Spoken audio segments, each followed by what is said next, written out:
Lace us out, Dan. Hey, this is Chuck and Stacy from VO Buzz Weekly. And you are listening to GeekCast Radio Network. And Yeah! They are awesome. You're listening to the GeekCast Radio Network.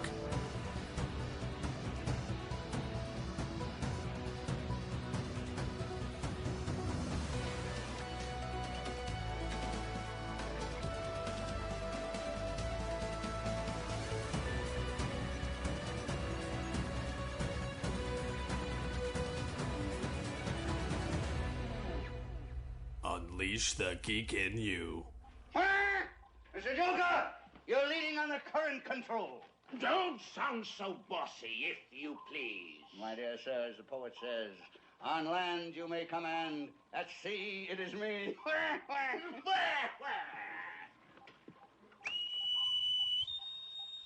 Now hear this, now hear this. This is your captain speaking. My fine pinioned pirates, we're approaching the tricky buoy. Sharpen your cutlasses. There may be skullduggery ahead. Hello, and welcome to another special episode of the GeekCast Radio Network as we continue our journey through the top 100 fictional villains of all time. If this is your first time tuning in, we would suggest that you hit the pause button, hit the stop button, back up a little bit, rewind this a little bit, and go back and listen to the past two episodes where we counted down numbers 100 through 76 and then numbers 75 through 51. Yes, we've already revealed half of the countdown. So today we're getting into the top half, the top 50 through 26. But I'm not alone to do that. I'm your host, OptimusSolo, but joining me today is Steve Megatron Phillips. Hello. Hello. MovieRevolt Dan. Hi, Dan. Sis out. Hello. Also, returning our special Top 100 panel here, DJ Valentine from Simplistic Reviews. In the immortal words of one of my favorite villains, you have a wife or girlfriend, because I'm going to find her and I'm going to hurt her and then I'm going to kill you right in front of her. And he again has backup with him, Matthew Stewart from Simplistic Reviews. How you doing, Matt? Pretty good. You know how evil you are, DJ? That was the exact quote I was going to go with today. That Great is minds think eerie. alike. I am scared of you. You're a You devil, don't have any man. idea what the hell's going on, do you? Yeah. It's all a part of the plan. To quote my favorite villain, I knew it. I don't know. It sounds like somebody who would say something. I knew it! Some villain I knew at it. some point I knew said it, Batman! At some point in villainy, that came up. That's in a task conversation. for the listeners. Listeners, identify who said that once upon a time. Who said I knew it? And one thing I want to get out of the way right off the bat here, I didn't do a good job last episode. I did want to give a little bit of time to all the people that helped contribute and make this list possible. So I'm just going to do a real quick roll call of most of them here. Outside of those that are staples of the GeekCast Radio Network, they all know who they are, and you guys all know who they are. But the outsiders that helped us this time, Pop Culture Case Study, so please check out Dave's podcast. We have Following Films. We also have the Mild-Mannered Movie Men, the Countdown Podcast, Besotted Geek.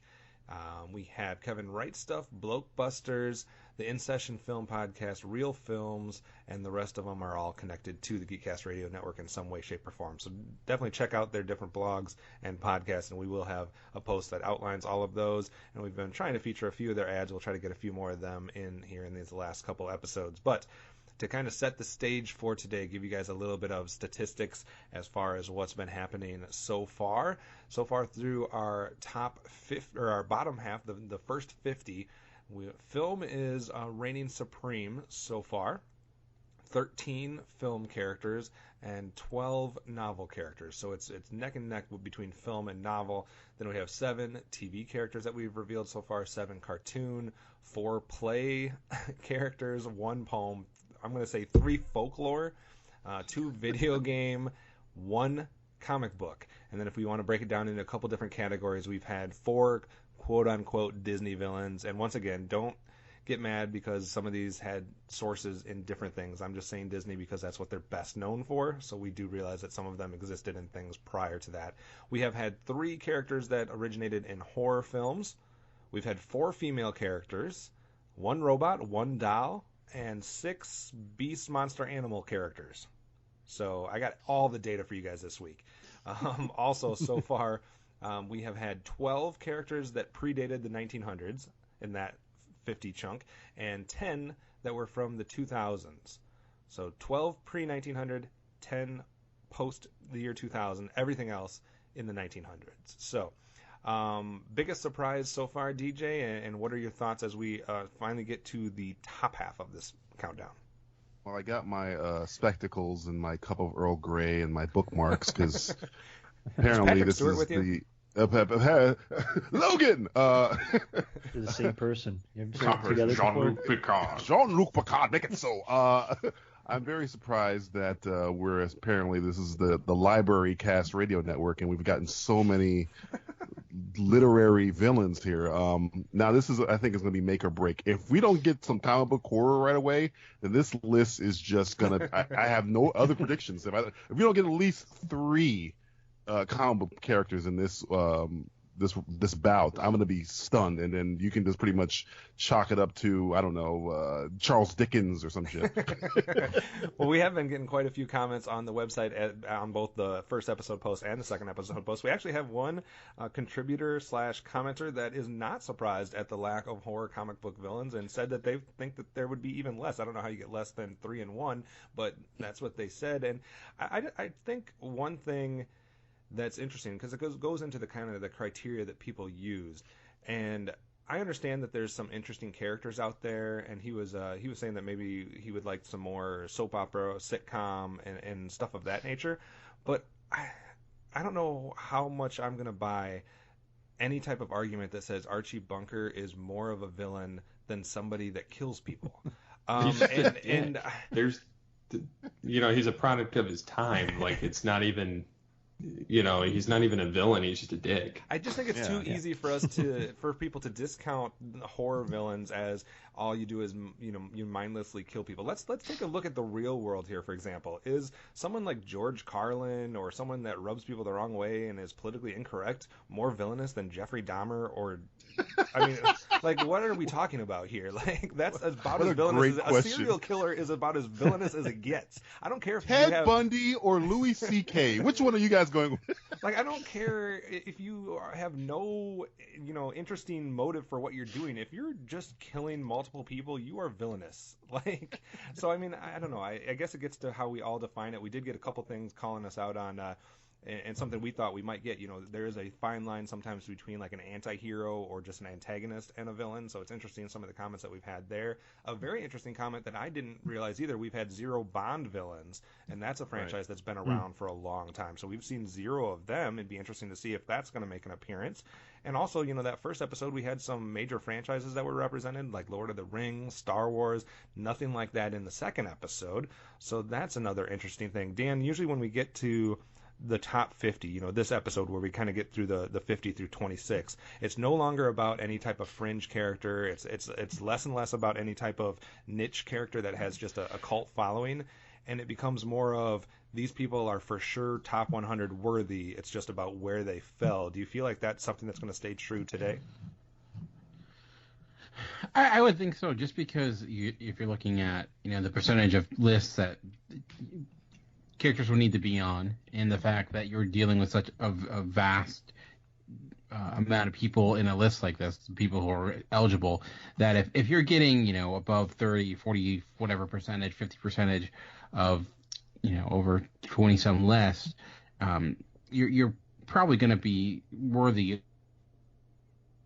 the top 100 in some capacities. We may get a couple that have the 3 or 4 that made it because 5 people put them in the top 10 and no one else ranked them or something like that. I'm sure maybe a Doctor Who villain or something like that maybe snuck in here doing with something of that nature. But I would be surprised, just based upon the concept of the list, if we get something that's completely not worthy. Maybe not top 50 worthy, but something that'd be no, that doesn't belong. But right. Another interesting thing that starts happening here is we have less and less spots to go. So people start to get nervous because it's now people start to question something that they felt like was automatic. Is this something that's going to all of a sudden be in the top 25 or something, or is it going to be something that's completely not on the list? Because now you get those two extremes. It's either going to be at the top or left off completely.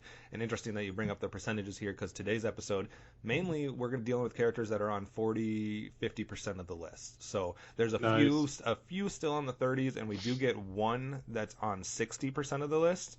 but a lot in the 40s and 50s today. So, Steve, what are your thoughts so far, and what are you anticipating for today? Do you think, like DJ said, we're going to have just a smattering of comic book and horror villains, or maybe are we wrong and there's going to be a lot less representation from those two genres than we expected at the beginning?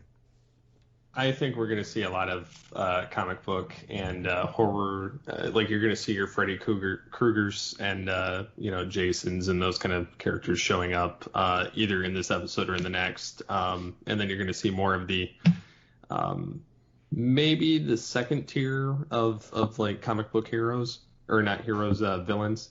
Yeah, they're all heroes. They save the world by killing everyone.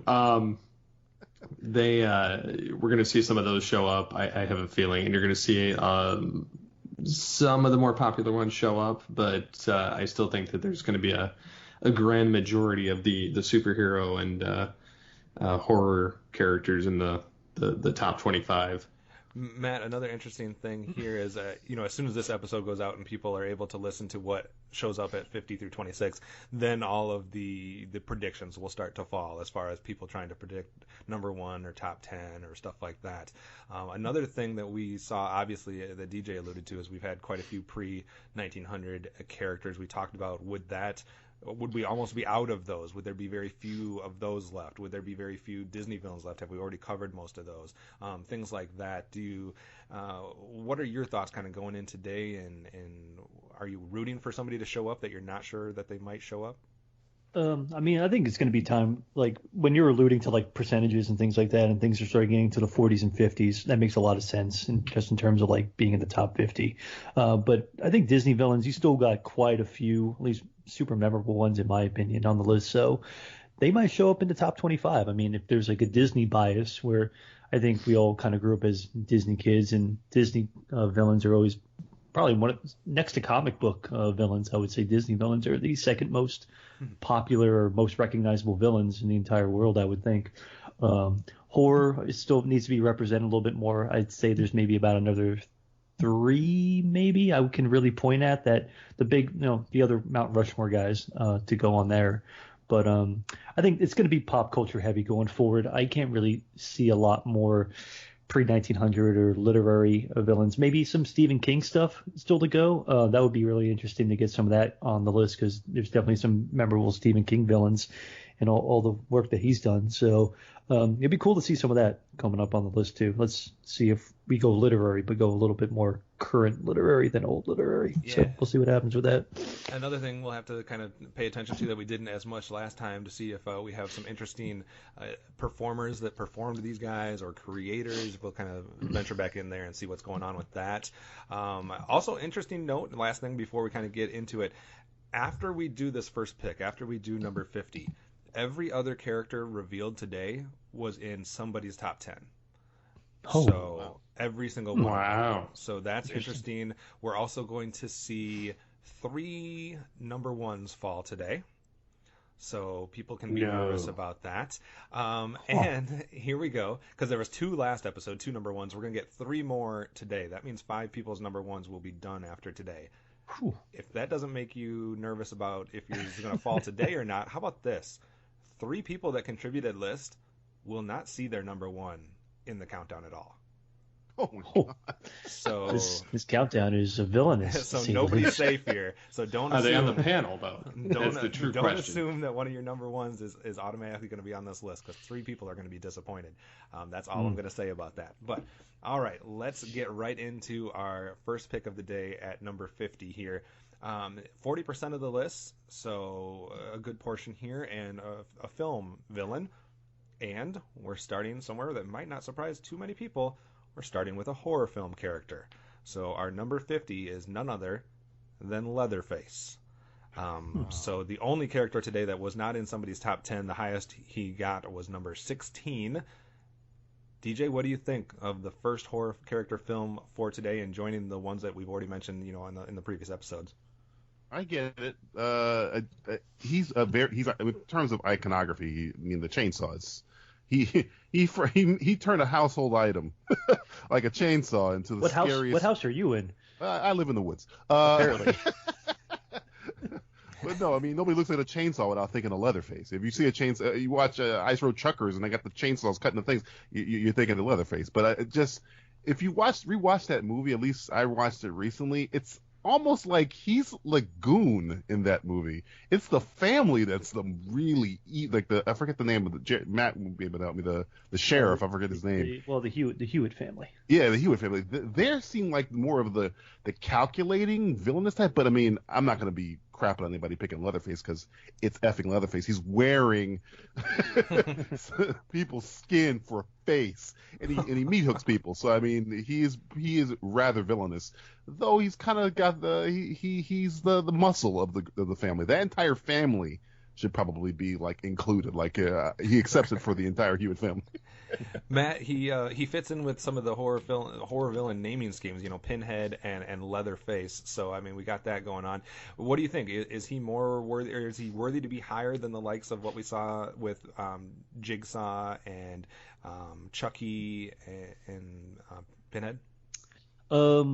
I think it's just so like the face is synonymous with horror, and the chainsaw, of course, too. So if anything else, it's more what he kind of stands, what he's like his total package versus like his villainy. Because at the end of the day, he is more like a goon. He's more muscle. He's the one that, and he's even in the original Texas Chainsaw Massacre, he's dressing like a woman and things like that. And it's kind of goofy in certain ways, very disturbing. But it's still, at the end of the day, the family's more fucked up than he is. I mean, between grandpas and all. I mean, even though grandpa didn't do anything in Texas Chainsaw, he's just like, no, grandpa was the best killer in these parts. But everybody else was like far more evil. The hitchhiker was far more evil than Leatherface, and the father was too. So, but it's still the iconography behind it. But I'm glad he isn't in front of some other ones that are far more villainous than he is. But even looking back at it, like his story's a little tragic, depending on what Texas Chainsaw. If you're looking at the remake and stuff like that, it's a little sad, but he's still just a mean bastard who kills people with chainsaws and stuff like that at the end of the day. So he fits the bill, and just him being an icon in the horror history. I'm glad he's on the list. I didn't think he would, but hey, I mean, go Leatherface. Dan, do you agree? I mean, do you think this is a surprise that he's made it, or was this a sure thing? I think somewhat of surprise. I'm finding it odd, just the way a lot of these horror villains have kind of showed up so far on this list. Like, Pinhead, Leatherface, Chucky, Jigsaw. Like, I would think, Jigsaw is a little bit more recent, maybe even a little more popular than Leatherface, just because of the amount of films and things of that nature. Leatherface is certainly, I mean, he's wearing legitimately a person's face on top of his own face. So, I mean, in your Jeffrey Dahmer comparison, he's like tops even Jeffrey Dahmer. I would assume. Well, I guess eating or wearing, I guess it depends on your own what your own vice is, but still. We got to check that list that we're compiling about the most villainous things that you can do and see where that falls. But yeah, so I'm again, I think he's certainly deserving. I'm just more surprised based upon kind of the way that a lot of the horror villains are ranking on this list, because once we got to like, it makes me wonder that like TJ mentioned, comic book horror. If Leatherface and Pinhead have made it, that makes me think that other ones are going to make it as well, but much higher. All right, we will have to wait and see. There we go. Horror represented right away. Let's go to our next pick, which is going to be also originating in a film. By the way, Leatherface, the film that he originated in 1974. So that is the first, I think, film character that did not originate in the 80s or the 2000s. But let's fix that and go to the year 2009 for our next pick. And a creator that we're all very familiar with. Let's go to the world of Quentin Tarantino for our 49th pick, Hans Landa from Inglourious Bastards. Now, if one were to determine what attribute the German people share with a beast, it would be the cunning and the predatory instinct of a hawk. But if one were to determine what attributes the Jews share with the beast, it would be that of the rat. Played by Christoph Waltz. So obviously a pretty memorable character from the last decade. DJ, what do you think of another Tarantino character? He might be his best villain if you consider that he's essentially a Nazi Sherlock Holmes. The guy is, you can't fool him. He's like there's the scene in the movie theater is almost like a cat playing with a mouse, where he's just playing with Brad Pitt and his crew. He's calculating. He, spoiler alert, kills a woman with his bare hands. He orders the murder of a family, and then he, for some reason, I still don't understand why, lets one of them escape out of pure, I don't know, curiosity and joy. And I still think he knew who she was at the table. Shoshana, or I think it's her name. Shoshana. Yeah, because in the script she like wets herself. They didn't put it in the movie, but yeah, Hans Landa, and it's a bingo. He's quirky. I think it's my favorite Christoph Waltz performance. King Schultz, I think is fun, but I think there's just more things going on with Hans Landa. A role that was supposed to go to Leonardo DiCaprio, I think, and I am so glad. I like Leonardo DiCaprio, but I don't think he could have done anything close to what Christoph Waltz does with this character. Another interesting thing here, about half of the people that had him on the list had him in the bottom 50, the other half in the top 50.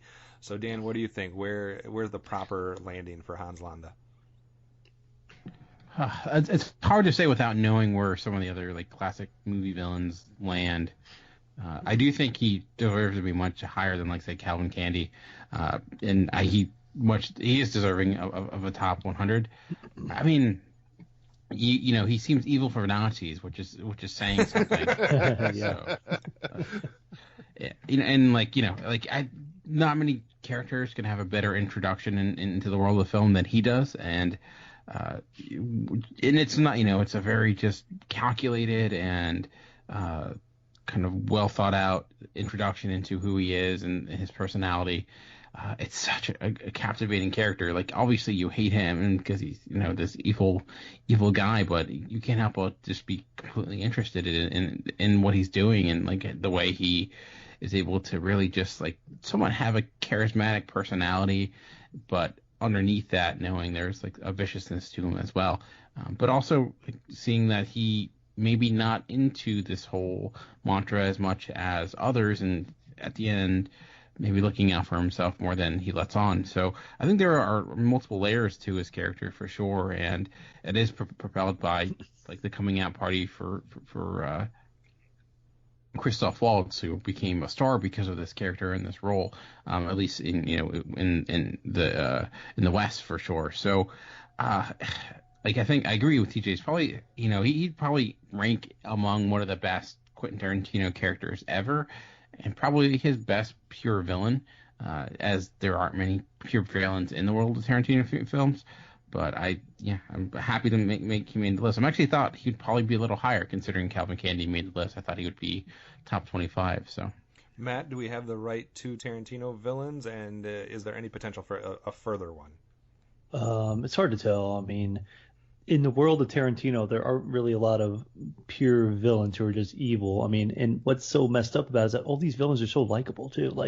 As much as you want to hate Hans Landa, you're still damn, this guy's smooth and suave, but he's a fucking Nazi. This is not right. Why am I liking this Nazi? I'm Jewish, and I shouldn't be liking this Nazi guy. So it's such a conundrum for me. But it's funny how we have two dynamics of Nazis on the list. We have Omen Goth from Schindler's List, who, in my opinion, is far more fucked up and evil than Hans Landa. But Hans Landa's way further up on the list, probably because he's a likable villain in so many ways. You love to hate him. Right. But just in terms of having Calvin Candy and Hans Landa on the list, I don't really see where you can go beyond those two, at least in Tarantino's world, for a villain. I'm not going to put Marcellus Wallace on the list. I know he's a badass drug dealer. He fixes boxing matches, and you got to be pretty badass to take a dick in the ass too. But it's I don't know where else you really go from there. So I think you kind of have it right there with those two Tarantino villains right there. Something our next villain, I'm going to move right along. Something our next villain has in common with Hans Landa is they both got all the way up to number 4 on somebody's list, and they're both from a creator that we've already seen on the countdown. So for our next pick, we're going to go to a character that originated in a novel from 1937, and we're going back to the world of J.R.R. Tolkien. So our character here is Gollum. The fake news media has never been so wrong or so dirty. Purposely incorrect stories and phony sources to meet their agenda of hate. Sad, despite the constant negative press kerfuffle.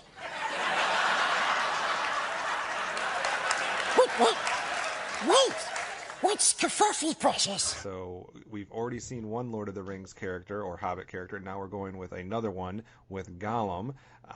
Reactions from that, starting with you, Steve. What do you think? My precious. Gollum is on the show. Master Frodo! He's here, Master Frodo! Master Frodo! Yeah, I'm not surprised he's here, actually. You are the one that's not surprised. Is someone wearing a ring? These stars are stupid habits. At least we don't need any clips for this section. No. Yeah, I know. This is Owen House. I've been doing that impression for years. Used to get me in trouble, too, when I used to work at McDonald's. Burgers or fries? My precious. Stupid potatoes. Yeah. I've always wanted to do that fish song that he does while he's sitting down there in the quarry. Oh, but, God. I would have as like my ringtone. You'll never think of Filet-O-Fish again the same way. Where he's arguing with himself and singing to the fish. But no, I just love that the character's on here and in the top 50 on top of that. Like I have him on my list. He's not in my top 50, but still the character's so memorable in the fact that he's got this dual personality thing going on because he literally killed either his brother or cousin or something to get this ring, and just it drove him nuts to the point that he's basically a slave to this ring, right up until the bitter end. DJ, do you think Gollum is more villainous than our other Lord of the Rings character that showed up so far in Saruman? I think it's more of Saruman has too much mystery to him. You don't really. He's more, there's more depth to Gollum because the tragedy of Gollum is what makes you kind of, feel bad for him, especially in I think Two Towers is where he's like, oh, he finally is kind of coming back around, but then that one misunderstanding is like, oh, and he's bad. There's that one glimmer of hope. There is no really glimmer of hope with Saruman. So I think in terms of the pain that Gollum being bad caused me personally, it hurt more. Saruman being evil is like, oh yeah, it's Christopher Lee, of course. But I mean, Gollum was kind of like, Rune's like, come on, and then, right when he's leading him into the spoiler alert, I guess for 20 years ago, the spider Shalhoub cave. I'm like, oh, you can't. There's no coming back from that. So I think Gollum, is a more interesting character, a deeper character, especially. For Lord of the Rings, maybe not in the books. Again, Tolkien book fans, I'm sorry, I have not read the 7,000 books. So he might be deeper. Saruman might be deeper in the books, but in the movies, Gollum to me is just a little bit more interesting. Dan, is this another surprise for you? None of us had, none of the rest of us besides Steve had Gollum even on the countdown. So you said you might be a little bit surprised as far as Leatherface and stuff like that. Do you think Gollum's an interesting choice here to be in the top 50? I'm more surprised I didn't list him. I thought I did. So there you go. I could have sworn, but no, I get it, and I think like I think Lord of the Rings is probably not the movie it is, or like DJ, I've not read the books. Words are hard, so it's easier to watch. What are words, Precious? Not based on the rest of our countdown. Words are not. True.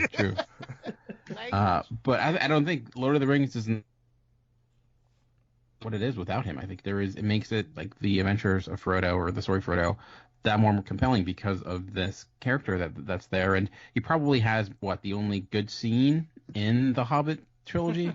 Yeah, I would say so. So, yeah, and a lot of that too is Andy Serkis, and I know if you go back now and look at some of, especially the special effects years later of where we come, it doesn't look as good, but still it's impressive feat, especially for what at the time and what it led to. And you do get invested in kind of seeing him. You end up wanting to root for him and see him kind of, overcome this need. And of course, as Steven has demonstrated, certainly is iconic in his portrayal and probably one of the most memorable characters for people when it comes to Lord of the Rings. The most like My Precious, everyone knows what that is, and it's because of that character. So. Right. Absolutely. Matt, do you agree with DJ that Gollum is a more interesting villain than Saruman? Yeah, I think he's a little more layered. I mean, at the end of the day, Saruman comes off as just kind of like a mustache twirler a little bit, like he betrays his friend to join the dark side, so to speak. But, Gollum has gone to the dark side over the course of years and years and years, all because of a circular piece of gold. Really, at the end of the day, I mean, granted, it was made by elves or whoever made the ring. Elves make it? I don't know. I didn't read the book either, so. Nobody can read, man. We don't read words. But he's a tragic character, and you feel bad for him. But then when he just does something really horrible to people that are trying to treat him with dignity and pride and try and take him on their adventure with him, and he just dicks him over, and you're just like, that bastard, that Weasley little bastard, and you still feel bad for him because he's like this pathetic creature, but his whole life's been run by a ring. And the other one that sees through his facade is Samwise. Yeah, and you're so frustrated. You're like, listen to Fat Sam. Sam knows. And everybody's like, and he's just playing Frodo against Sam, and you're even more upset about that because it's like they're best friends, and he's like breaking up the bromance, and it's sad. So, but yeah. I love the fact that after our last two episodes, we're now trying to make up for the fact that we had so many literary characters by claiming that none of us read. It's out now, folks. Sorry, guys. Going to our next pick, it's going to be the first and only tie for today. So we did have a tie here at this spot. And also the character that loses that tie is on the lowest percentage of list for the whole episode. So this is as low as we get, 32%. But the reason this high is because 6 people had him in the top 25. So 6 people had this one in next week's episode instead of this week's episode. We're going to go to our first comic book character of today, and that would be Ozymandias. So an interesting choice here. Not obviously the standard comic book character that some people may have expected when I said comic book character. So Dan, what do you think of Ozymandias coming in here? And I'm probably saying that wrong at the first pick here. No, you're saying it right. And I think a lot of people, unfortunately, when people think of Watchmen, they made me think of the movie now before the actual graphic novel. And I think there's a lot of debate within readers of Watchmen or comic book fans or fans of Watchmen if Ozymandias is really a villain or not, and not to spoil it or anything like that. I think there's good debate regarding that idea, but I also think that's what makes him such a great character, and a big reason why Watchmen is what it is. It's tough when you look at something like Watchmen that is known and kind of regarded as the greatest comic book graphic novel of all time. You're just kind of setting it up for expectations that won't live up to those. Like, people will just want to be disappointed by it. But I do think it is a story that you kind of have to read a couple times, and especially going back a second or third time and kind of seeing what Alan Moore does with Ozymandias and the hints he gives, and as you kind of understand who he is as a character. And there's a lot of back matter too to a lot of the history of the Watchmen and like how he fits into that. So it's interesting because he's really a villain. He's probably on this list due to like you could say one scene, basically one the ending of one story. He's made it this far, but considering he's one of the most notable characters and one of the biggest comic graphic novels of all time. I get why he's this high, and I guess the question, like I would say, is he technically a villain? Maybe not, and that's where some people could take issue. DJ, are you surprised that he's on this side of the top 50 and that 5 people had him in the top 25? I think I am surprised he's this high. I'm pleasantly surprised because when I first read Watchmen, I was kind of like not into Ozymandias until the one part at the end where even at this point I know he's the villain and I'm like, yeah, okay, whatever. And then he does this thing where he flips it on its head where he's like, I think Night Owl and Rorschach, spoiler alert for Watchmen if you haven't read it or seen the movie, we're not going to let you do it, Ozymandias. He goes, do it? I did it 30 minutes ago. And I was like, that's awesome. That is villainous. And technically, unless somebody reads Rorschach's journal, he wins. His plan is for a good purpose, but it's very villainous what he does. He murders so many people. He kills the comedian straight off the bat. So he's doing the needs of the many outweigh the needs of the few, but it's such a treacherous thing. And I think the great thing about the book as compared to the movie is, in the movie, Matthew Goode plays it in a way where you kind of knew he was slimy. And I think the book is better because it shows him it's almost like if Captain America did this. Because when you're looking at Ozymandias, the thing that it surprises you is that he looks like a good guy in the book. He's just like a nice, unassuming. He might be a little eccentric, but he's not non-threatening with his powers. So when he becomes evil and he realizes, holy crap, it's Ozymandias that's doing it, it caught me a little bit more in the book. But yeah, I think he deserves to be here. I'm just surprised that anybody would even consider it because Watchmen is very, I don't want to say polarizing. It's a work of art book-wise, but a lot of people probably don't even remember the book. They remember the movie, and that was polarizing for people. For sure. I remember that specifically. Matthew, are you surprised here General Zod and Ozymandias as the first 2 comic book characters to show up?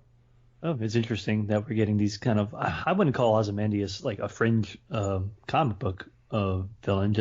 Maybe it's funny how we don't read, but we read graphic novels, so hooray us. Good job, guys. I need pictures. I like pictures in a few words.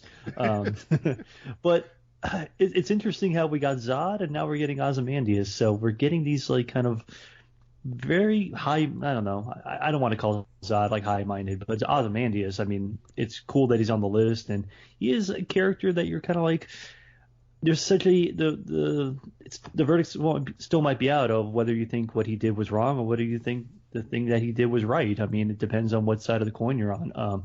At its base level, if we're going to go back to it again and again, murder is murder. Murder is bad, but is murder with a purpose more easy for us to forgive and accept than somebody who just blindly murders people like that? So it's an interesting kind of thing that you have to think in your head about what side of the coin you're on with Ozymandias. And like to your point, DJ, yeah, Matthew Goode looks like a scumbag, so it was easy for us to be like, oh yeah, this guy's bad.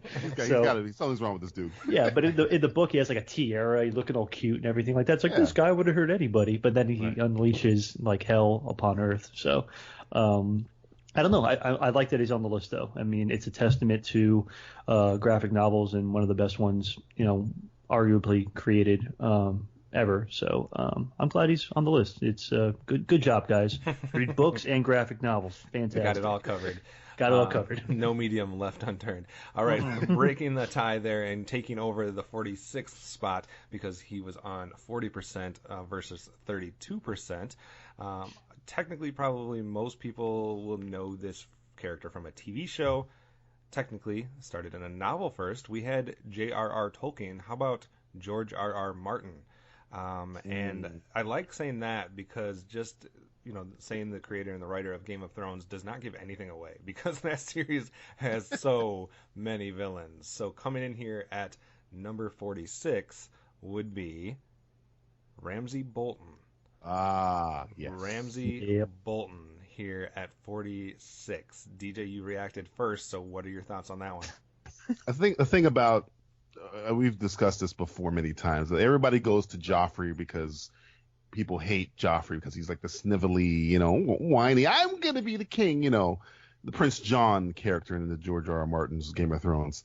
Ramsay Bolton is a capable Joffrey. If Joffrey wasn't a punk, knew how to fight people, was calculating, played mind games, was, spoiler alert, kind of a rapist, like a horrible, horrible, horrible human being, fed people to dogs, just he might be to me, it's between him and Cersei as the most evil. I'd probably put him over Cersei, the most pure, black-hearted, evil person on the show. The best part of him is when that we kind of feel for him, is that he just wants to be recognized by his father, but later that kind of gets thrown to the wayside so fast to just make him pure black evil.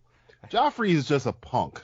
I mean, he's a punk that we all hate. We want to beat the shit out of him. We're happy when he gets shit thrown on him and slapped and stuff. But Ramsay is evil. If Joffrey and me were in a room, I'm knocking Joffrey out. If I'm in a room with Ramsay, I don't know if I'm making it out of that room. I could have a bunch of my friends. I don't know if I'm making it out of there. So yeah, Ramsay, I think if you were coming at me with one of those, if it was one of those two, though I have a feeling the other guy I'm mentioning is going to be higher than him for some weird reason, I would pick Ramsay because he scares me. He probably wins for the most despicable acts that you didn't think you were going to have to watch during that show. And maybe the character you most want to see killed. I don't know. Matt, we're all over the place as far as where people ranked him. We have top 10, we have a couple in the teens, 30s, 40s, 50s, 70s, and 90s as far as where people ranked Ramsay Bolton. So he ends up here in the top 50. Do you think that's right or wrong? I mean, if you're just going to judge it based on just George R. R. Martin villains, I mean, he's top of the heap. I mean, like you're saying, DJ, I'll take him over Cersei just in terms of just base evil. Cersei's calculating. She's really long game. Ramsay just wants to get gratified at that moment by any means necessary, whether it's cutting a guy's ding dong off or ding dong. I didn't want to say the other word, but feeding people dogs, killing your stepmother because she's going to have another kid that's going to take your throne. Everything that this guy, like Joffrey might even blush and be like, damn, I can learn some shit from this motherfucker right here. So, I mean, but Ramsay just at his base, like you said, rapist and murderer and just everything horrible, skinning people alive for fun, just having a good time doing it. And yeah, you just hated him. And then, when the fall happens, you're like, it could have been worse. You could have done something more fucked up to this guy. He didn't deserve something that good. But it's still a fitting end to him. But yeah, as a villain, I think he's fan-fucking-tastic. He's great. And, he's a great villain. Dan, what do you think? Ramsay Bolton here at 46. Yeah, I'll just pretty much echo everything that's been said. I think he's definitely top 100 that worthy. Maybe, I don't know if high. I mean, considering everything he's done as a character, I can't really say you could ever rank him maybe too high as a villain. And he's pretty much like in the villain checklist of evil things to do. I can't think of a box he has not necessarily checked, minus like drop a nuclear bomb or something like that he's not physically able to do. But if he could, he probably would have. Yeah. So, yeah. I mean, when you think about the way he died, and to like not think that's enough, you had like bad things had to happen when you're like, no, like he got off easy. When you legitimately, yeah. So, yeah. I'm just happy that I'm happy he's represented here because it would have been easy for people to forget because he's not, necessarily the main cast character, the popular name as far as the series goes. So I'm happy that people realize the villainy of what he does. It does make him, I think, deserving of a placement somewhere. I'm not sure exactly where, but I think he's definitely worthy. So, all right, let's get on with our next pick. And let's go to our first character that was created by one Stan Lee. So let's go to another comic book character, and this time with what has been represented by or put forward by a lot of people as perhaps one of the best villains, at least in the Marvel Cinematic Universe, Loki. In our next pick, Loki as our next comic book villain. I am Loki, of Asgard, and I am burdened with glorious purpose. Loki, brother of Thor. We have no quarrel with your people. An ant has no quarrel with a boot. It's the unspoken truth of humanity that you crave subjugation. You were made to be ruled. In the end, you will always kneel. Dan, you had him ranked a little bit higher than this, so what do you think? A lot of people actually, 1, 2, 3, 4, 5, 6, 7 people had him in the top 40. So do you think this is not high enough, or what do you think about Loki showing up right here? Well, I mean, I guess considering like that Stanley didn't necessarily create him, rather than kind of took him from mythology and used him in Marvel Comics. Right.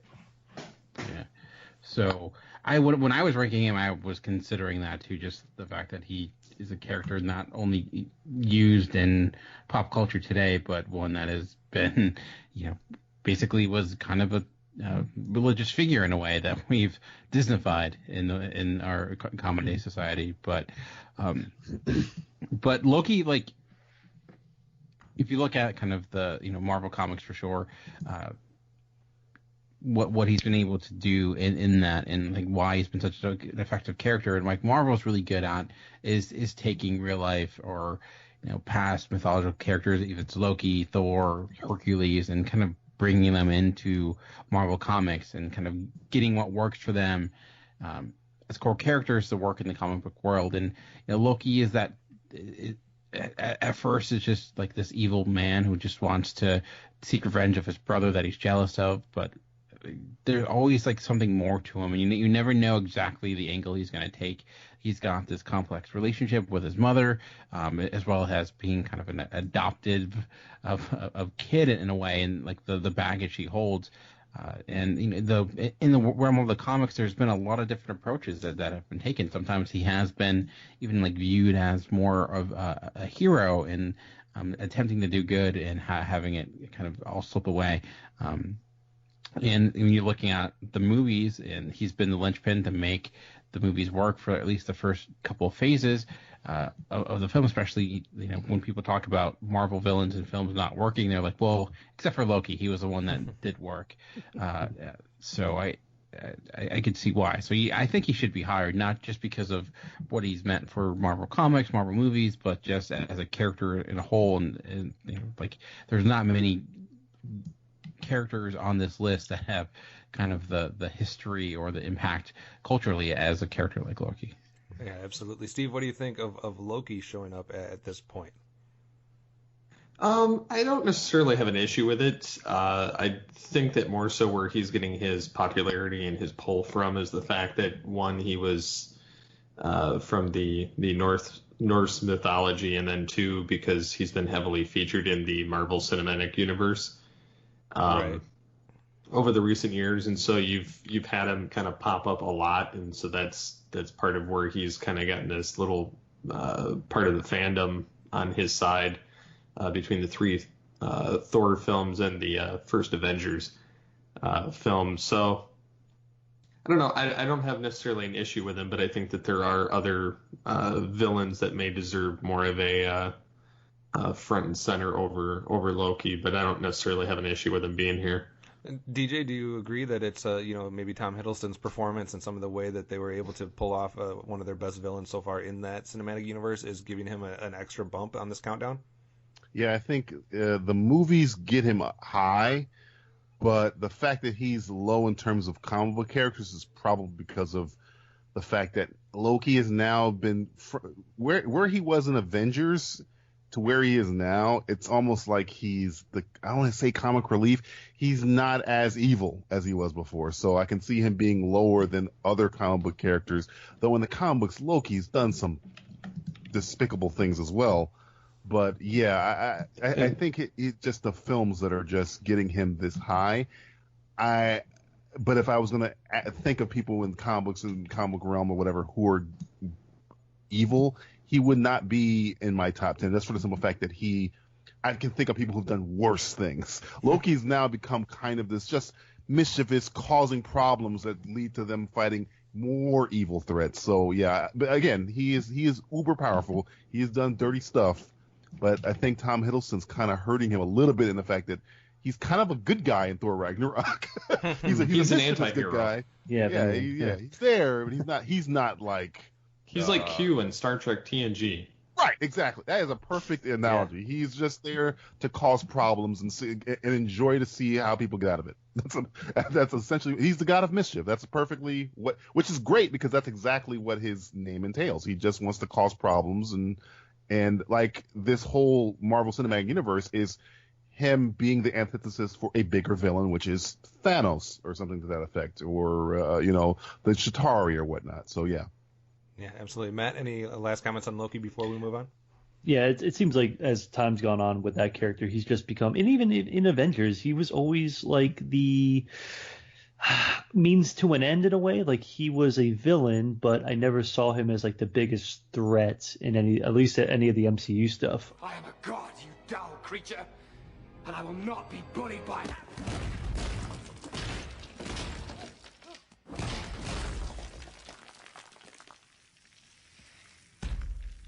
Puny god. Of course, in Greek mythology, he was just a god of mischief, which, it's cool that, it's something like we go back to like Medusa and stuff like that too. It's like, I don't know if people were voting for him as far as Norse mythology versus MCU's type stuff. True. But, he's fine. I've never thought of him like, oh man, this guy's evil. Maybe because I don't really like the Thor movies that much or anything like that too.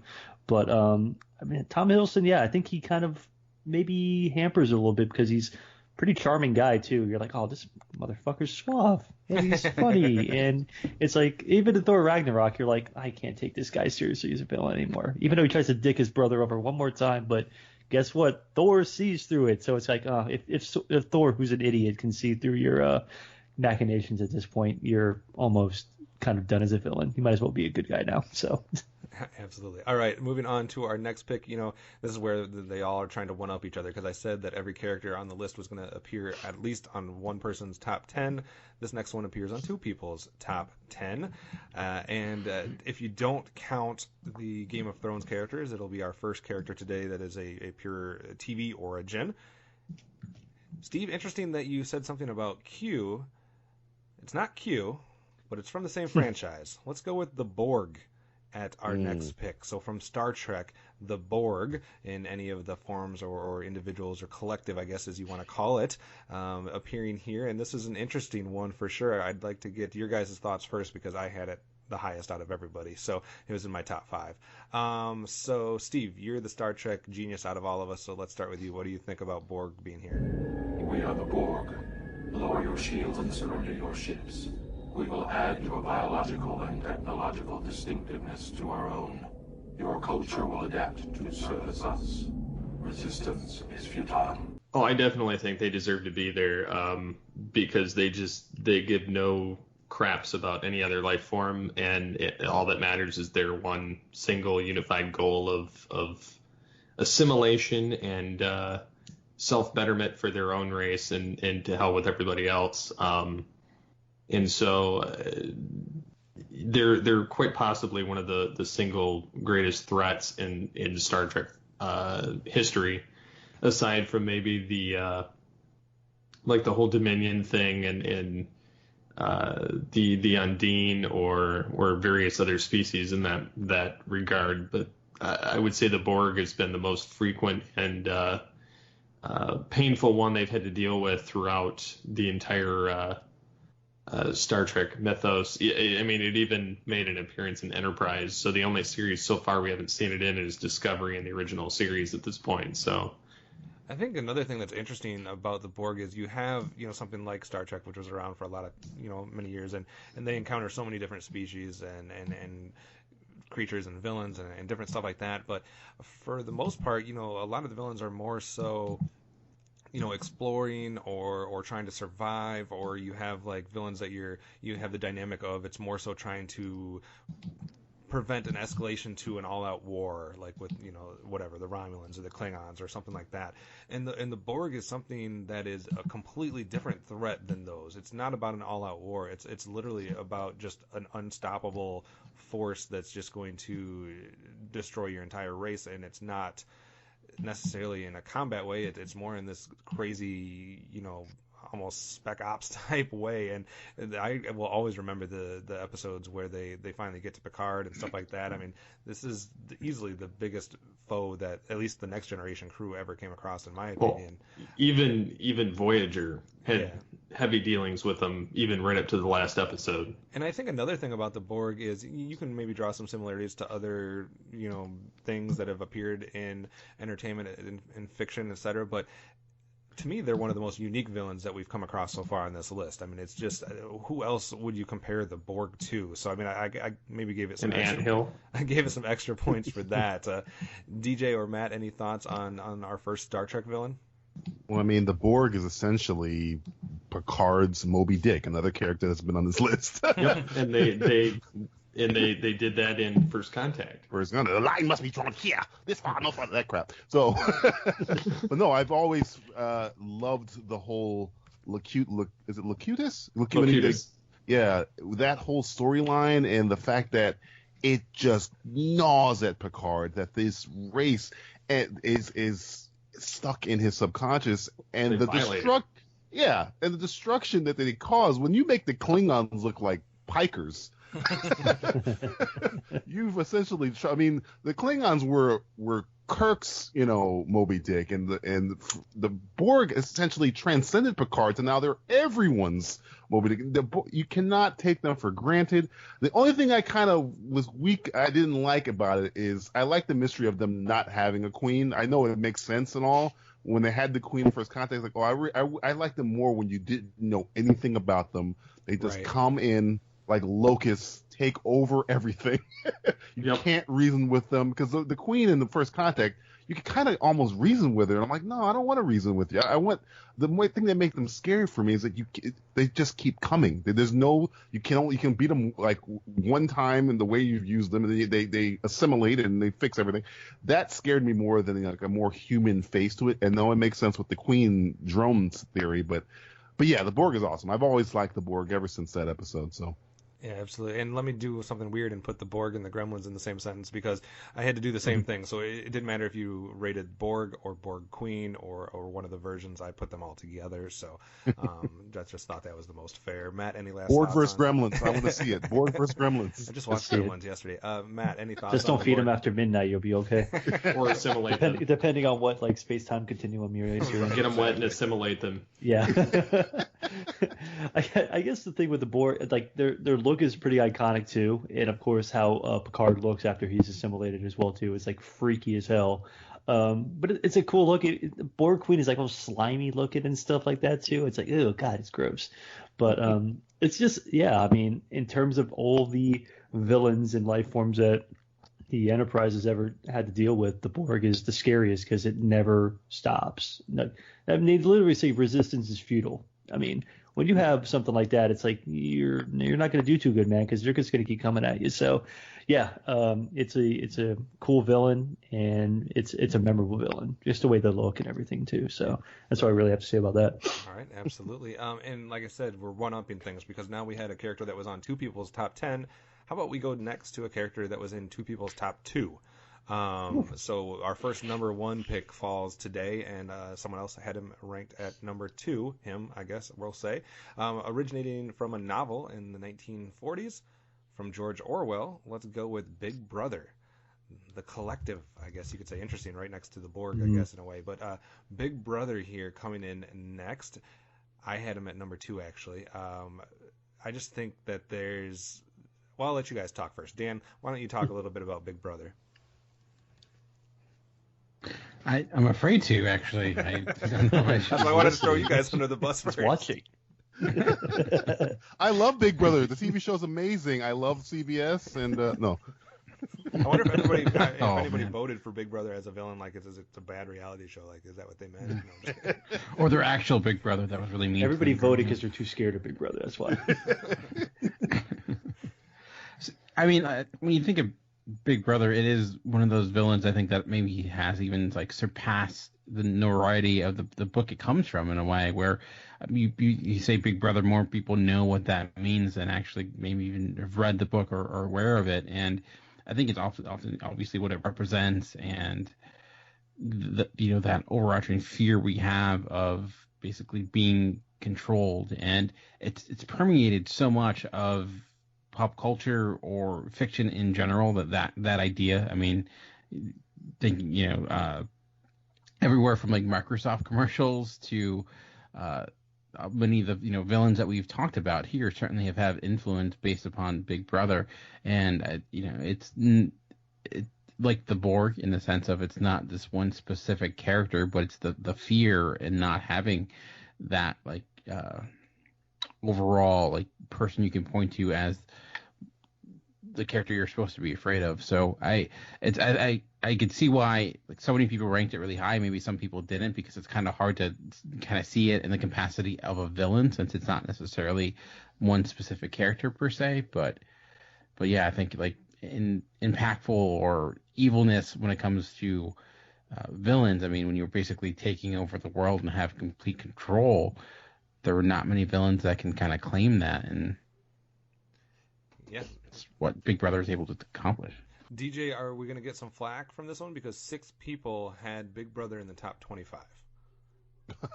I don't know. Again, you do have some literary geniuses following the show, so maybe they'll be choose your words carefully. Yeah, I know. I don't want that. They'll call Big Brother and yeah, you're in trouble. I just fixed my taxes. No. I think we'll be all right. I think in the grand scheme, knowing pop culture, knowing all this stuff, this is pretty good for this, I believe, to be on this list with all the other things considered. In literary terms, I can see it being in the top 5, but you got to take into account movies, all the stuff you guys got to take into account to make this list. For Big Brother to be here, I don't think you can be too upset. I think for me it was more of what it represents as far as what Dan was kind of getting to. It's that villain that's not just one character. You can't point to one person or whatever. It's more an idea. And I also given it credit for something that was obviously, released back in 1949 that is so relevant today.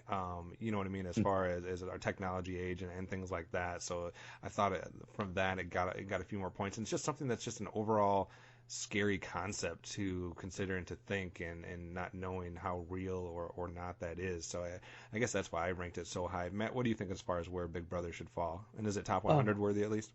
Oh, absolutely, because it's an it's an unseen villain. You don't see Big Brother. Big Brother sees you. So just the thought of like something watching every single one of your moves, or even just with social media today, like everything we have in the palm of our hands with Facebook or Snapchat or anything, you're essentially telling on yourself every single day and letting Big Brother collect all this data to keep telling on yourself. Like when you're on Snapchat and you're saying, hey man, I'm this and this place and that place, like it's like you're tattling on yourself. You're ratting yourself out all the time. And that's Big Brother right there. It's something that's been created.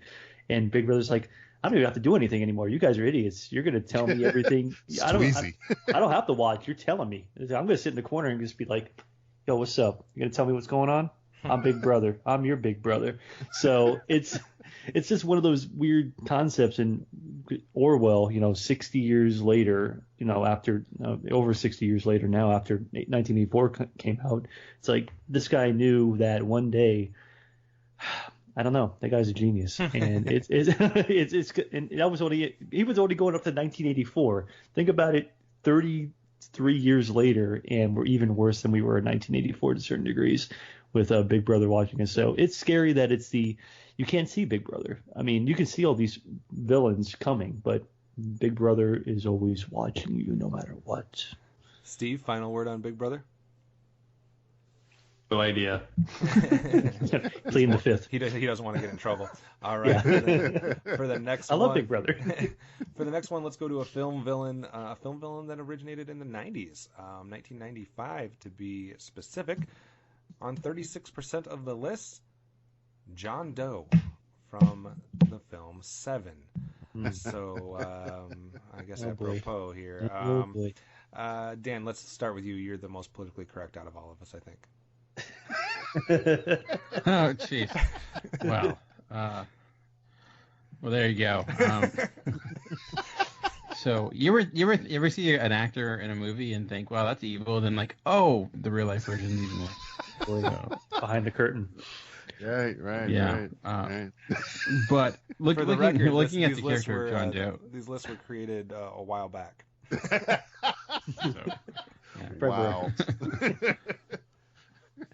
Looking at the character of John Doe, it's interesting because like I honestly can't remember if I ranked him in my list. I don't necessarily think I did, mainly because as a villain and like it's more you're seeing his work per se, or you're kind of experience. You're not seeing him as a character, but seeing the results of who he is, and until like kind of the very end. And so I guess I'm a little surprised in that element because like really what he's on screen 5 minutes, maybe even less than probably a villain that's going to be on here maybe much later. That's also a film villain that's not on screen much, but like I guess as a character personality wise and character traits per se, looking at John Doe, there's really not much there, but like it's really just kind of understanding his mindset as you're kind of following all the evil crimes he's committing and the torture that he's elicited. So I think he's a captivating character, but for me, I don't know if he's necessarily top 100 worthy. I think there are similar villains that you get to learn a little bit more about and are a little bit more vital to the overall telling of a story than John Doe, but I don't know if that's just recent events that are clouding my judgment. It's possible. For the record, 6 people have this character in their top 25. Matt, what do you think of John Doe coming in right here compared to maybe some of the other film villains we've had? I mean, it's weird because obviously now state of your opinion is kind of definitely clouded by recent events for Kevin Spacey. But just looking at the character at its base, I mean, it's more of a horror villain in my opinion. At the end of the day, he does horrible things, but you see the acts, but at the same time, there's still not a lot of frame of reference to why he's doing things because it's just is he psychotic? I mean, there's a little bit of a reason near the end, but like Dan was saying, you're only getting about 15 minutes of him on screen to do any explanation of why he's doing the things. Is he a religious fanatic? Is he just a psychopath? Is he a sociopath? Like, what is this guy's methodology? So, if anything, I think people are maybe probably judging and ranking him that high just based on the acts of sadism that he does throughout the film and what he does to 2 characters at the very end, or at least one in particular that you've grown to like and appreciate, and you're like, this guy drove him to do that. So his end game is pretty crazy. Not a lot of movies have done something like that where, the bad guy always wins. Most of the time the bad guy loses, but this time he wins by losing. But I don't know. It's hard to say now with all the, things that have come out about, said actor. So, but John Doe in the top 100, evil, but I don't know. I have to see who else goes above him and see if there's anybody else I can think of that would be a better villain than John Doe, to be honest with you. Yeah, he was one that I considered like in a very early draft, like he made the first cut or whatever, but after I did some counting and stuff like that, I just never had space for him in this countdown, especially just looking at some of the other film villains that I wanted to kind of make sure I included. I didn't have room for John Doe, but like I said, a lot of people had him ranked pretty high. DJ, last words on John Doe before we move on? His acts are iconic. I mean, we be throwing that word around, but I mean, what's in the box is a meme at this point. And this is kind of what I was talking about, I think, on the first show, that sometimes you want to carry a villain with depth, and then sometimes you don't want a villain with depth because it makes them even more scary. We don't know much about John Doe, but like Dan was saying, the things he does is just so horrific that makes him just scarier because you don't know his rhyme or reason and why. It's just until kind of near the end, but I mean, it is horrific the things he puts these people through. Jigsaw got nothing on some of this stuff. I mean, I don't know. Jigsaw's done some crazy stuff, but I mean, there's a sex act done in this movie where I don't know if it gets worse than that.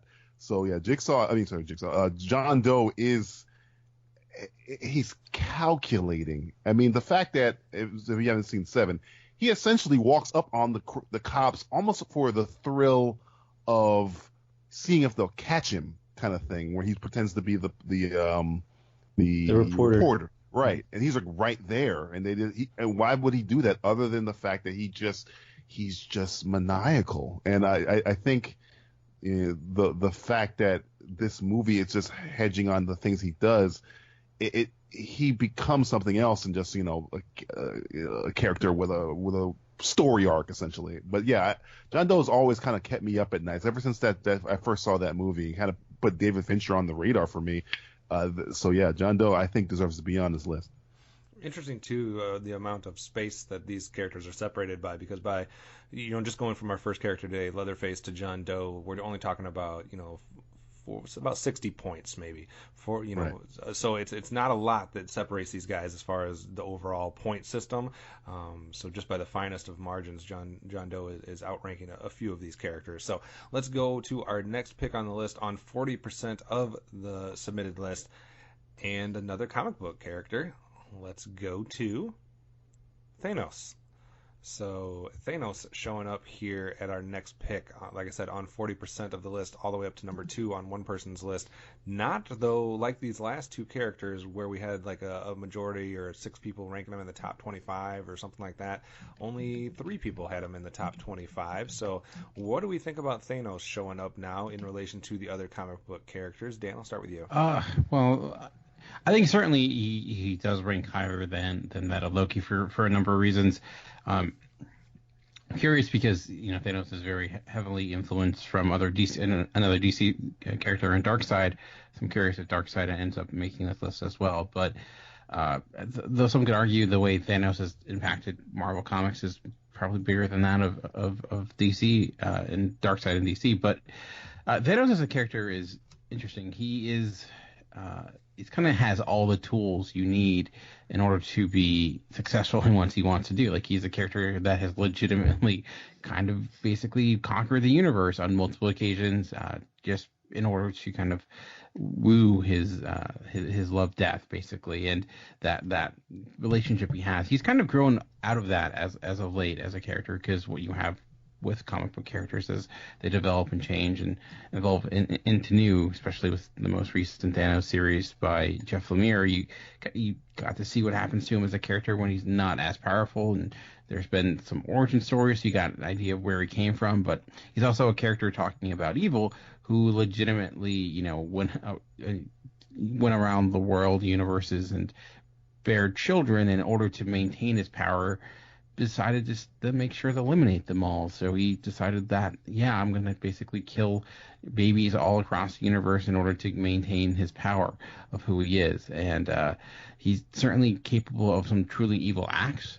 He basically has no feeling whatsoever towards anyone or anything, and is willing to do whatever it takes to win.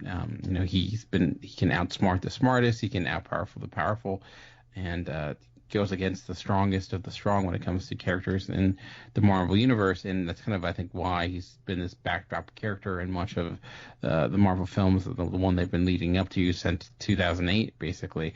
I think, I know that's why, but then ultimately he ends up being the character that he's his own undoing on more than occasion, or he just kind of gets bored and wants to go back to doing other things. So, yeah.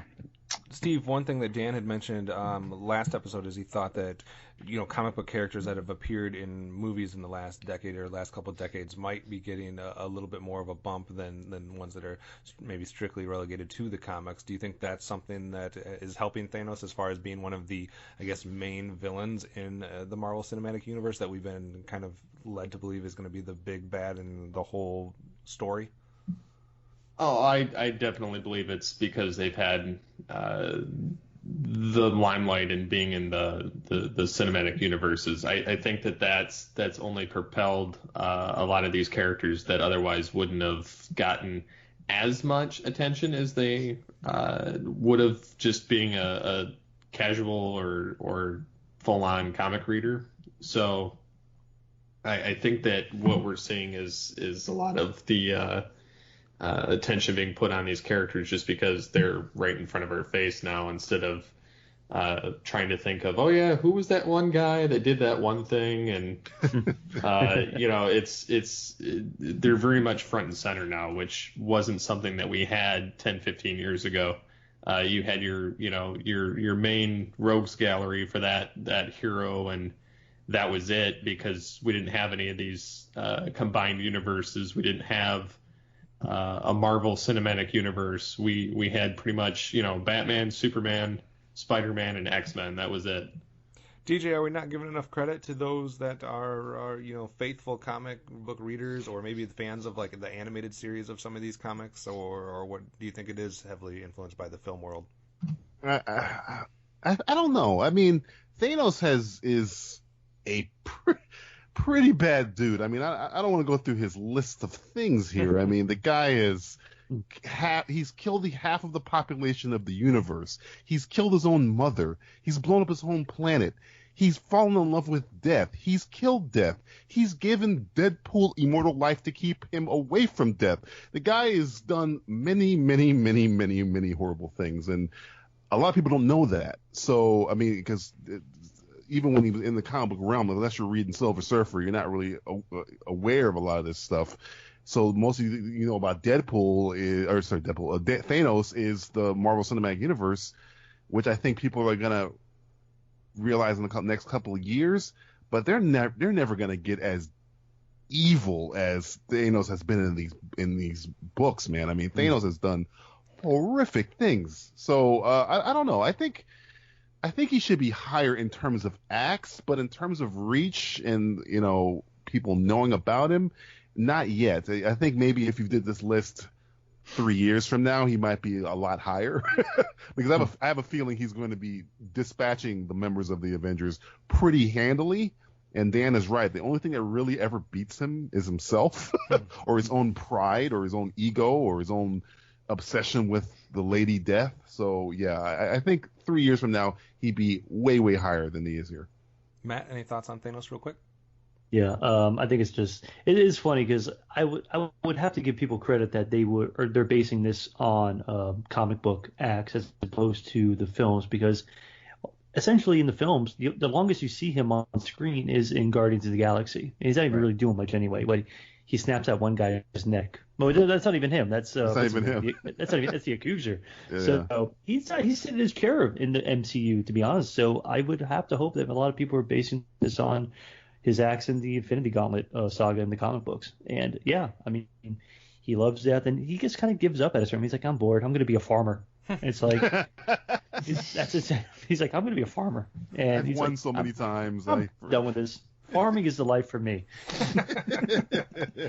All right, let's move on then to our number 40 pick for today. I like these ones where I can name like the creator and it still gives nothing away. So this character, created by Ian Fleming, appearing obviously in a novel first.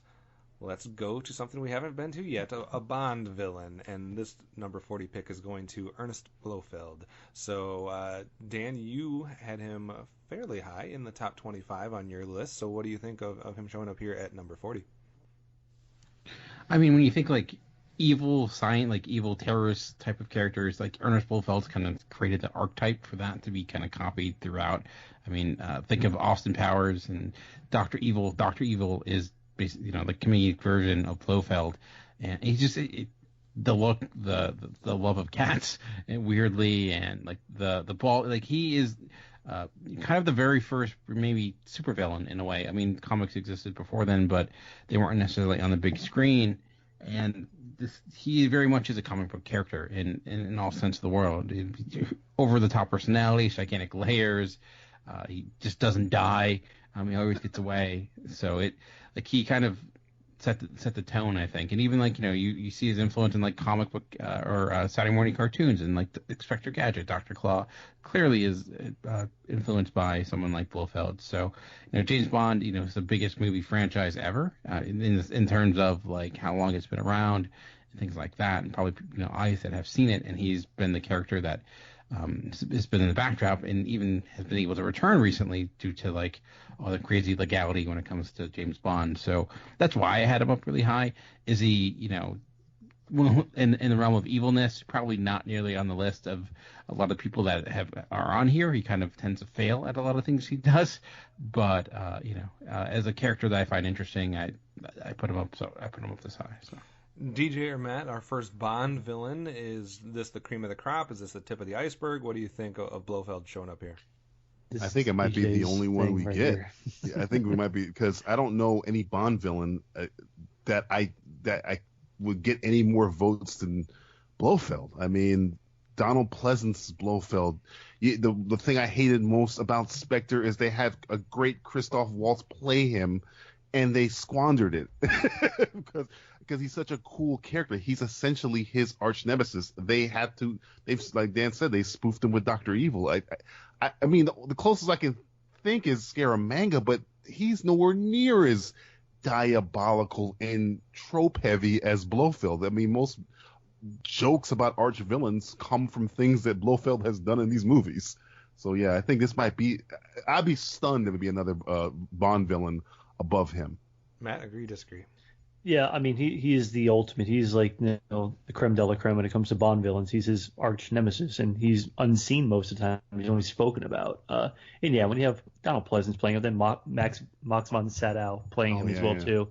You have like two top of the pops guys playing Blofeld. Even give Christoph Waltz. The only thing I am kind of, it annoys me a little bit in Spectre is like hiding the name. It's like, can we just stop doing that stupid shit? It's like this. I'm sick of. It's like, oh, by the way, I'm Blofeld. It's like, no shit. Thank you.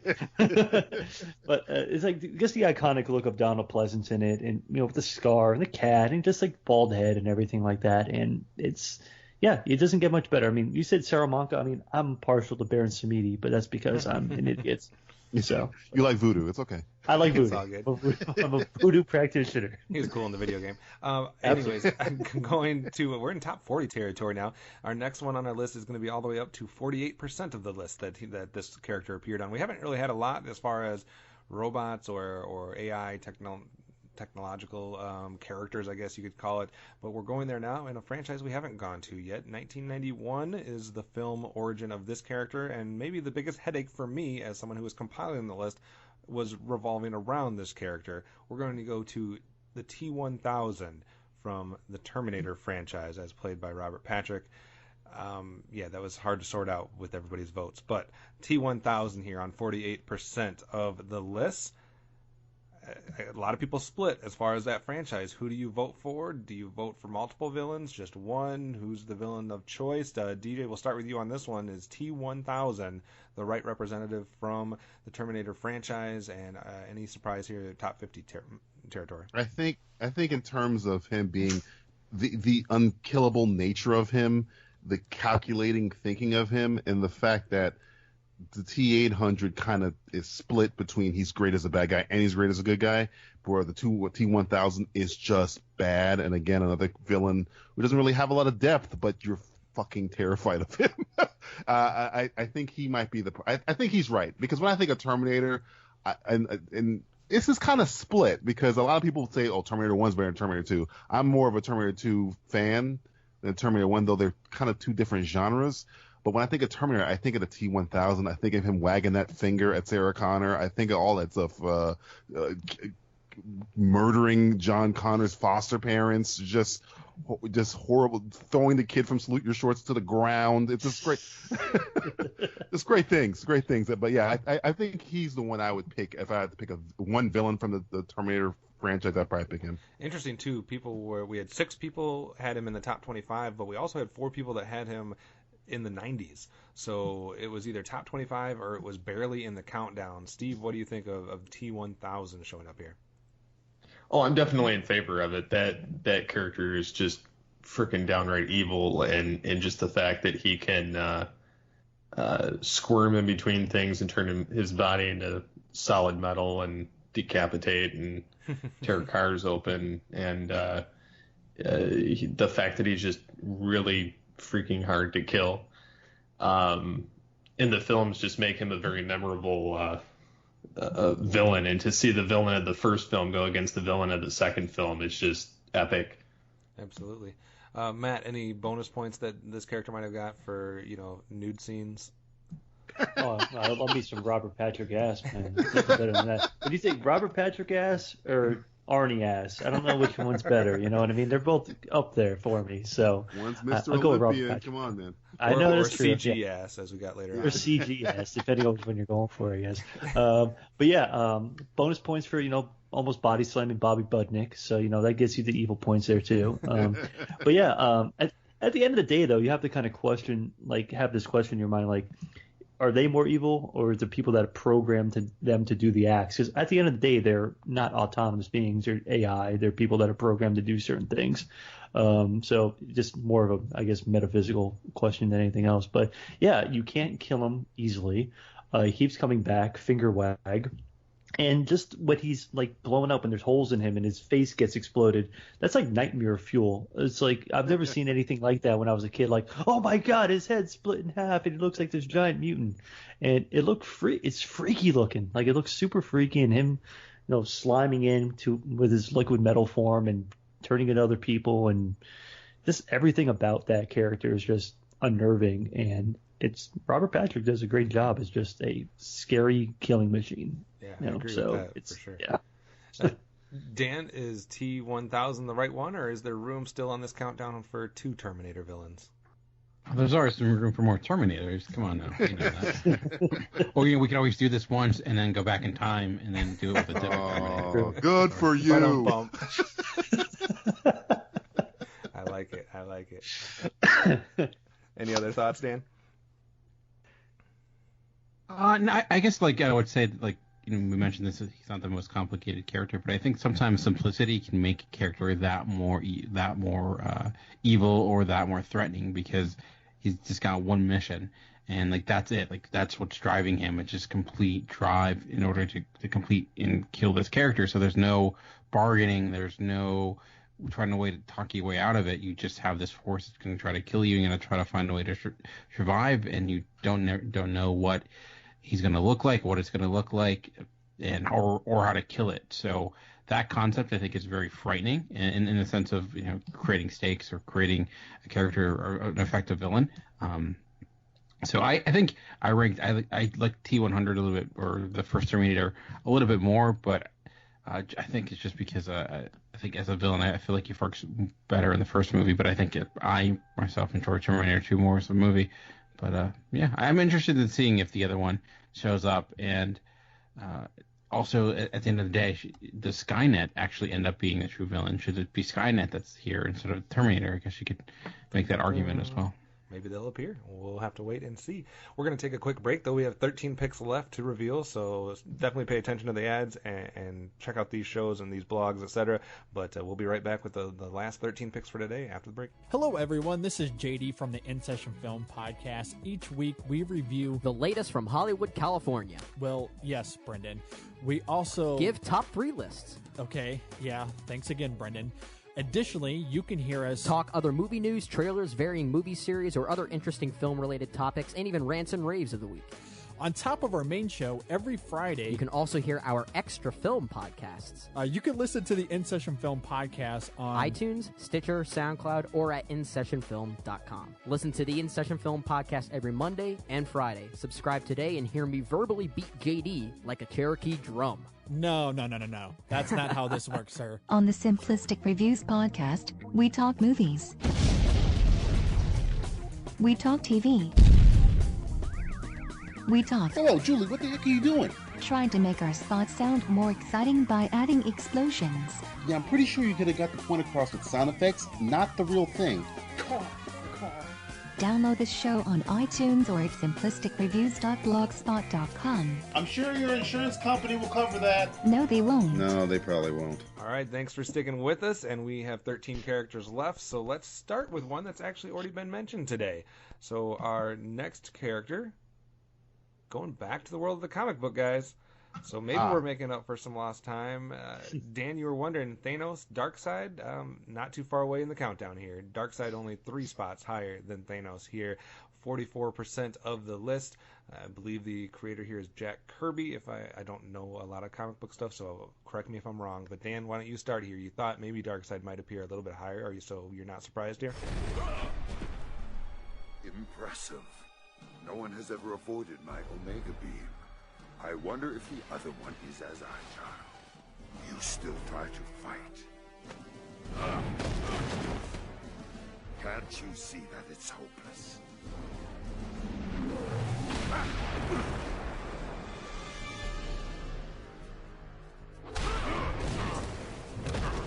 That man won't quit as long as he can still draw a breath. None of my teammates will. Me? I've got a different problem. I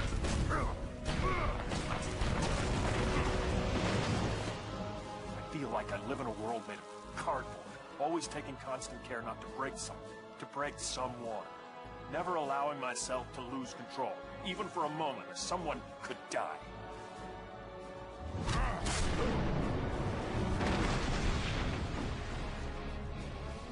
But you can take it, can't you, big man? What we have here is a rare opportunity for me to cut loose and show you just how powerful I really am.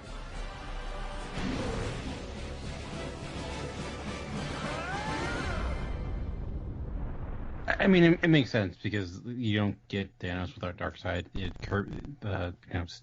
Jim Starlin pretty much was influenced by Jack Kirby and took Darkseid and kind of Marvelified him in a way.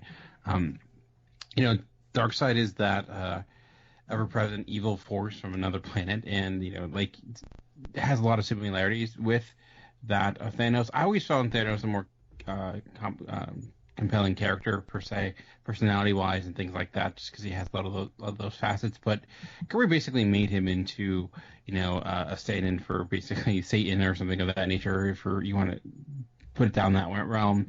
And it's like a brilliant character design, and just everything about Darkseid and Apocalypse and his stories and the characters that kind of make up the new gods. It's some of the best comics ever written, and reason why he's had such a big impact. And looking at where Justice League is heading, he's certainly going to be probably more prevalent as well. But I a lot of great Darkseid books I have not personally read, but he is always going to be the big bad in the world of DC. So I certainly think he's probably deserving of a list like this. Matt, your guys' group here, Simplistic Reviews, the highest rankers of Darkseid all the way into the number 5 spot. So are you upset that Darkseid's not holding off a little bit and is already right here, or what do you think? I mean, like what Dan was saying, without Darkseid you don't have Thanos, and it's hard to say. I mean, Darkseid is more like a genocidal maniac. I mean, Thanos is too, but Darkseid doesn't have the thing holding him back like Thanos has death holding him back at times. So Darkseid's all in it for himself, and all he wants to do is kill. There's no real reasoning with him or stopping him unless you're the Justice League.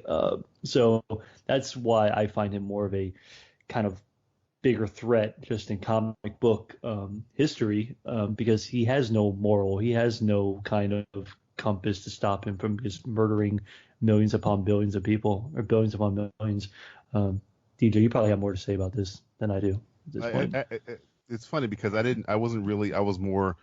grew up with Marvel, and I caught up on DC through the animated series, which made me go back to the books, and Michael Ironside is what sold Darkseid. I mean, Michael Ironside is the reason why I even gave a shit about Darkseid. I was like, this guy's like, before I knew anything. This guy is just a ripoff of Thanos, which is the complete opposite.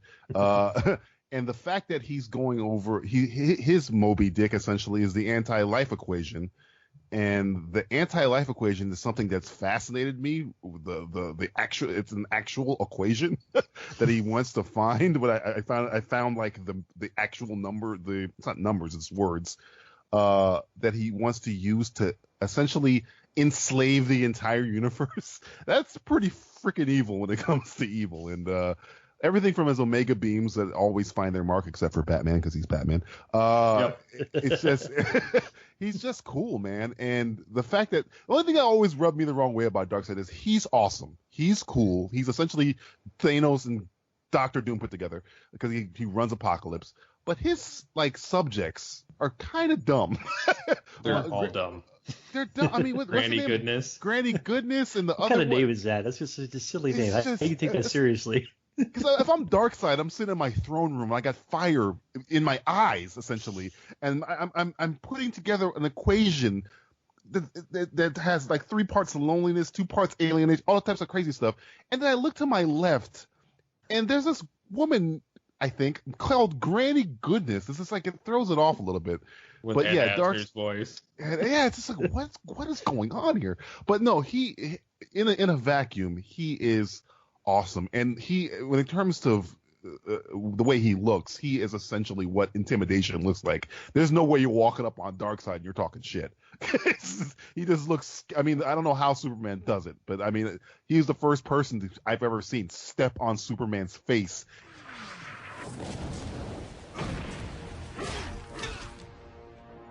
I'm glad to see growing up with Highfather hasn't made you soft and weak.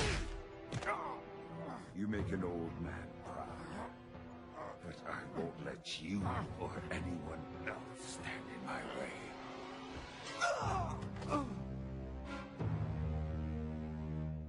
Spare the rod. Any minute now, Brainiac will explode. And guess what? You're going with him. No, Darkseid. To get off this rock, you'll have to go through me. You really are a glutton for punishment. Time and again I've beaten you, humbled you. What makes you think today's outcome will be any different? Because this time, I won't stop until you're just a greasy smear on my fist.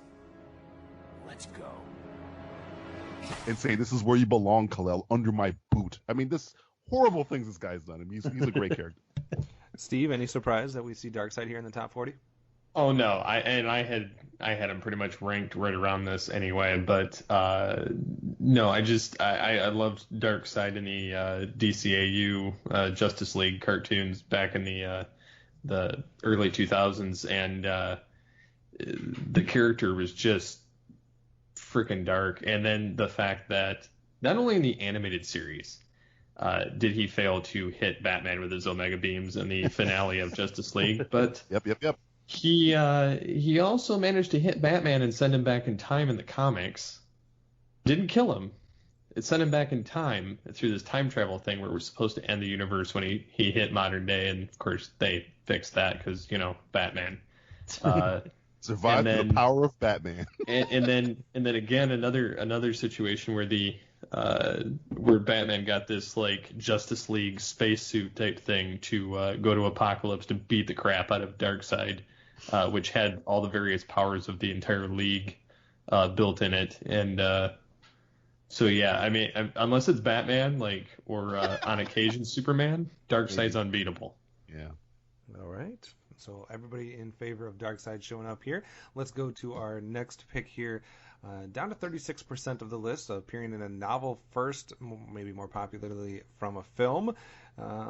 Another one here where I love it because I got to say George R. Martin, nobody knew what I was talking about. I got to say Ian Fleming, nobody knew which character I'm going to talk about.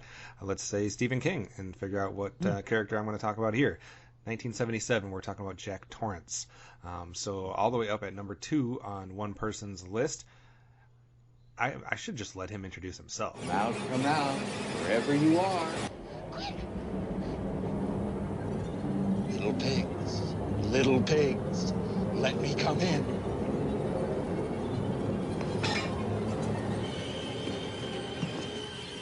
Not by the hair on your chinny chin chin.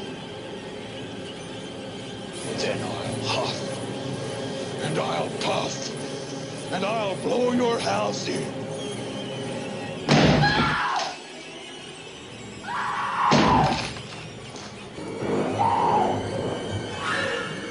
Here's Johnny. DJ, what do you think? Jack Torrance here, next up on the list. I think he's more. This is the book that Stephen King and Stanley Kubrick had falling out from, I believe, right? If I remember correctly, because I think they changed his character in the movie more than they did in the book. He's more like a victim to me, though, because in the book, I guess spoiler alert for a 59 million year old book, he's kind of fighting the hotel's control over him, and then the hotel essentially kills him and then uses his body to chase around the kid or whatever. People remember Jack Torrance because of the damn axe. But I think I never really of all the Stephen King stuff, I never really liked Jack Torrance as much as everybody else. I just think it's because of the here's Johnny, that stuff. But I understand him being on here. I think the house, the hotel is the villain in that movie. Jack Torrance is a tool or a puppet to the house. But yeah, I understand it being here because of most people remember the movies. Nobody reads, including me.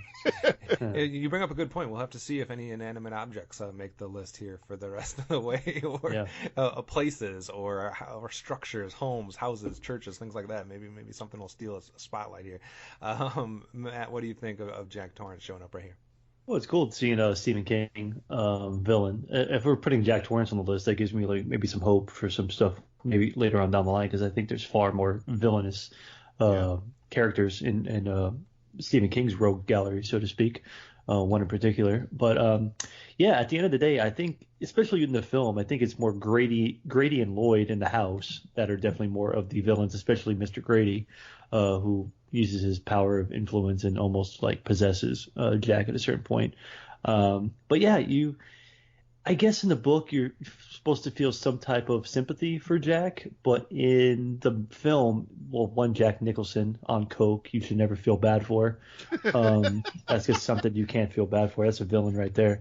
And there's not a lot of redeemable stuff, because you learn more about him in the thing that he's a recovering alcoholic, which it's can be redeemable at a certain point, but he's broken his kid's arm, and he falls back into alcoholism. And there's a whole bunch of things that are going on, and he wants to kill Shelley Duvall, and just knowing what happened during that film and how they treated Shelley Duvall is screwed up anyway. So, but it's cool seeing him on there. I like seeing the Stephen King villain on here, and if it's Jack Torrance to kind of maybe start a little bit of a trend going on, I'm all for that. But yeah, in the film he's pretty maniacal and evil, and in the book, depending on what kind of medium you're looking at Jack Torrance from, will probably determine your opinion a little bit more.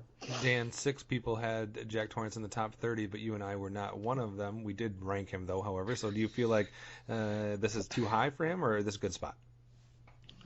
I think it's a little too high, as DJ mentioned. Like he's a character that he's a vice of something else per se. Really, like in the actual novel, his descent into evilness is not as kind of a free fall as it is in the actual movie. And I think he's certainly terrifying, and he's trying to kill his family, and memorable performance from The Shining, but I don't necessarily think I would, looking at some of the characters we talked about already today, or even last record, I don't necessarily think I would put him as that high. I don't know if we're having other Stephen King villains, but I can think of other Stephen King villains that I would think are more deserving of this list, and I feel like are more straightforward evil characters. And I guess I like The Shining, but it's not like, to me, the all-time Kubrick film. I think there's things to respect for that film, but I don't think I love it as much as a lot of people do. So why I probably wouldn't have him as high as many others. So. Steve, does a character automatically get a few bonus points if they're portrayed by Jack Nicholson in some form?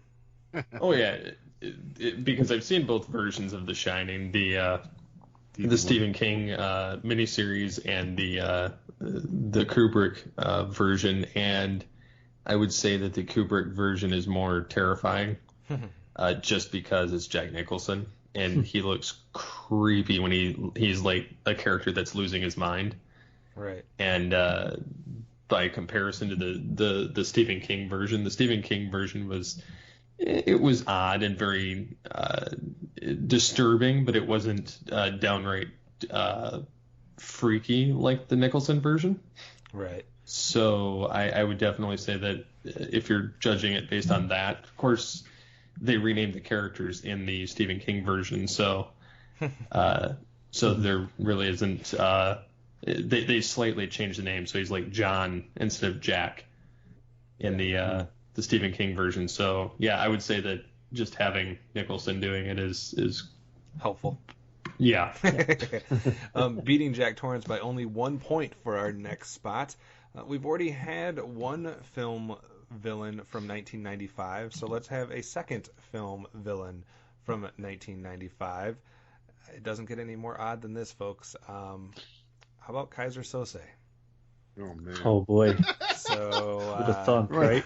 We're on the razor's edge on this one, let's buddy. see what those lists would have turned out if we had done this like a couple months later on, I guess, in time. Sometimes DJ, earlier you were talking about like, do this list 5 years from now or 3 years from now for Thanos. How about do it 3 months from now and see what happens? 3 weeks from now. We didn't know, people. We didn't know. How is that? How are we going to have two Kevin Spacey film villains from 1995 somehow show up today? Kaiser Sose from Usual Suspects. Dan, what do you think about that character's worthiness of being on the list? It's interesting because there's so much similarities with that of John Doe in the sense of, I guess, spoiler alert for Usual Suspects, and how you don't know it's him until the very end, and how that big surprise. But I feel like in a way, like, it's much more of a surprise at that time because Kevin Spacey isn't Kevin Spacey, where it doesn't have nearly the impact that it does in today's world. And without that shock, without that giant reveal, is Kaiser Soze this character that would make this list? I don't know. I don't know per se, because it's often, it's just that ability to kind of trick the audience, where I think people tend to really react towards it in that positive realm. So I personally I think it's an interesting idea and done well in Usual Suspects, but I guess I have a hard time figuring out where I would rank him in a list of actual villain characters, but I don't know. So I'm not saying he's not deserving. I have a challenge to figure out how exactly you compare him to other straightforward villains. Yeah, I think the reason he didn't make my list is more so because of that. How villainous is he? Is pretty villainous. Well, I get. I don't know. Is the word criminal the same as the word villain? And for me, I was just not necessarily sold on how pure of a villain he was compared to some of the other people I put on my list. So I did consider him, but I didn't put him on there. DJ, you think he's worthy though?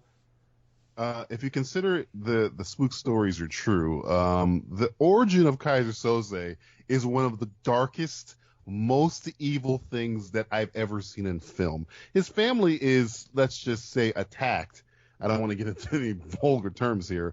And instead of they're not killed, he kills them because he doesn't want them to live knowing that what happened to them. Then he essentially kills anyone who knows him. The whole film is about him, spoiler alert, I guess, manipulating situations so he can find the one man who knows who he is and kill them. If that's, to be believed. The guy is, and we still don't even know his ultimate goal, and we still don't even know if any of the things we've been seeing are true. That's for the fact that he's manipulating all the characters in the movie, and including the audience. I think he needs to be up there with Moriarty in terms of manipulative, maniacal villains. And again, I repeat, he killed his entire family. All right, fair enough. Matt, is that good enough to get him here in the top 40?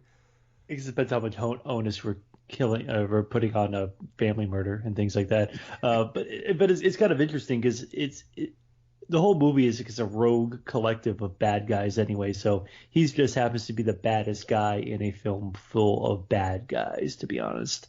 So that's where it kind of blurs the line up a little bit. I mean, but yeah, like DJ's saying, like between all the stories, if everything is said to be true and the fiction is, everything is a fact as opposed to fabrications. Yeah, he is a bad, horrible person. So, but yeah, I think and even to Dan's point, it kind of gets lost where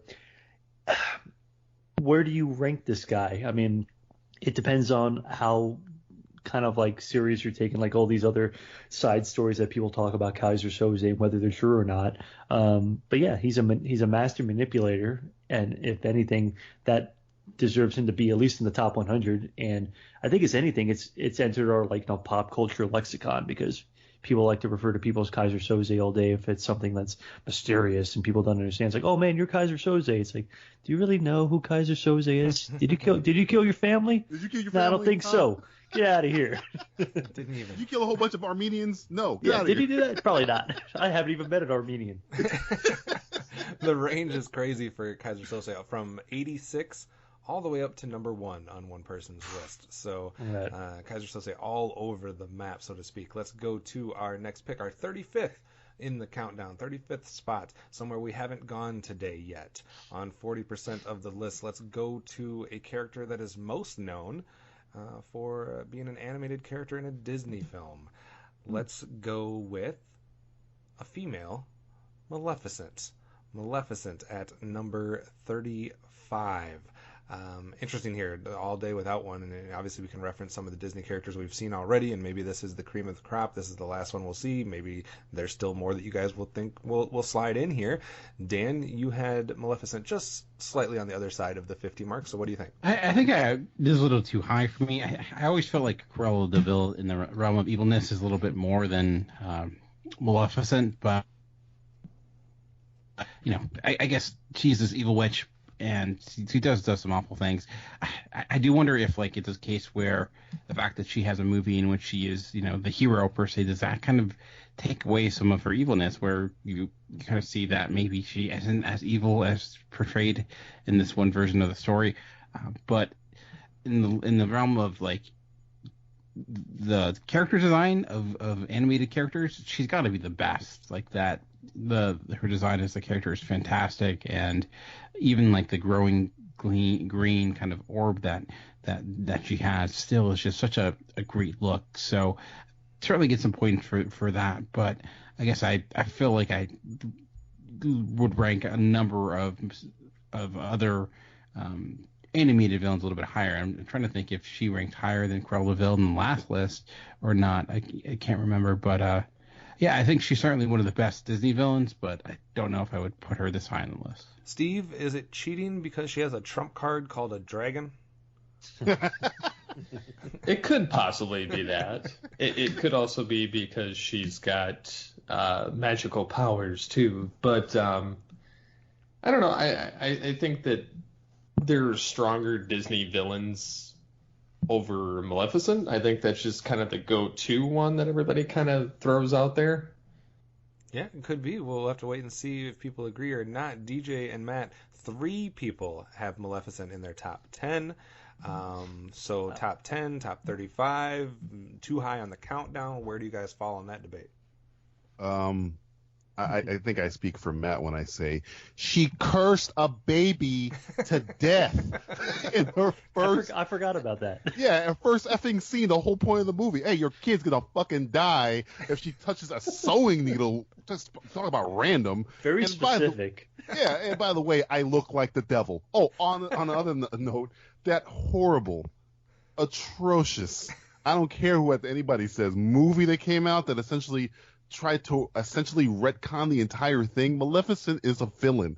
I don't want to see good guy Darth Vader. No, I don't want to see Darth Vader. Hey, Luke, Han, I'm sorry I tortured you. Maleficent's a bad guy, okay? She's evil. She flicks a bunch of fairies, the good fairies. She flicks them around like flies. She's evil.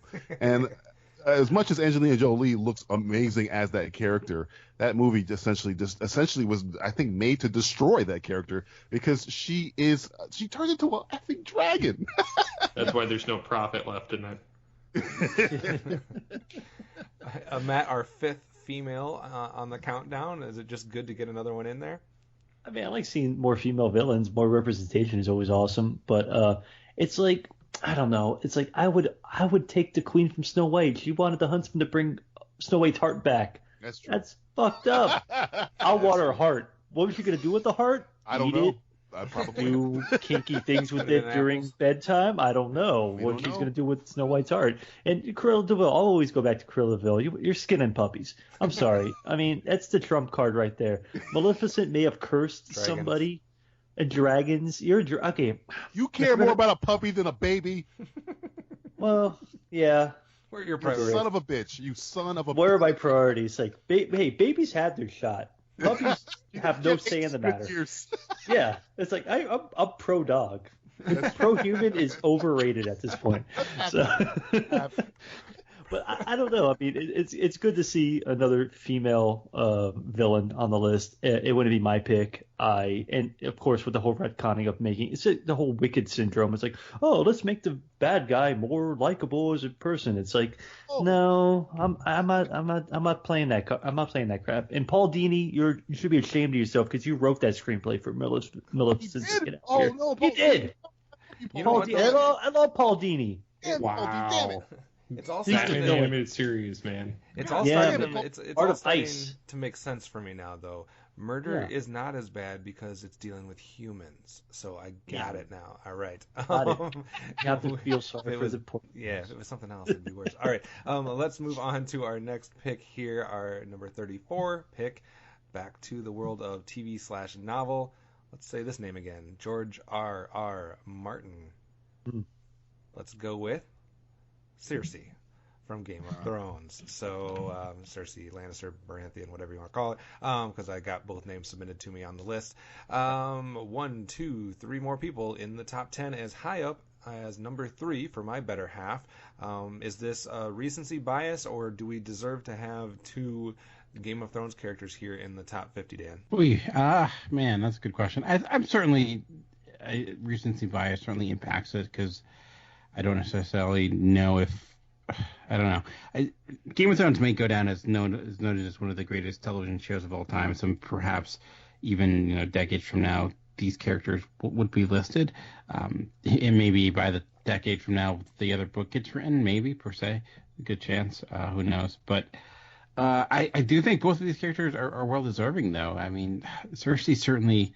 I mean, she has the evilness. I mean, the fact that she would basically, in the most recent series, kind of say, you know what, I'm gonna pick my family over maybe the world all ending, and so like that's like I mean like I don't know like, and she's good at what she does. Like there's no doubt about that. So I think in a realm of evilness though, Ramsay might be worse. Might be a worse human being. Yeah.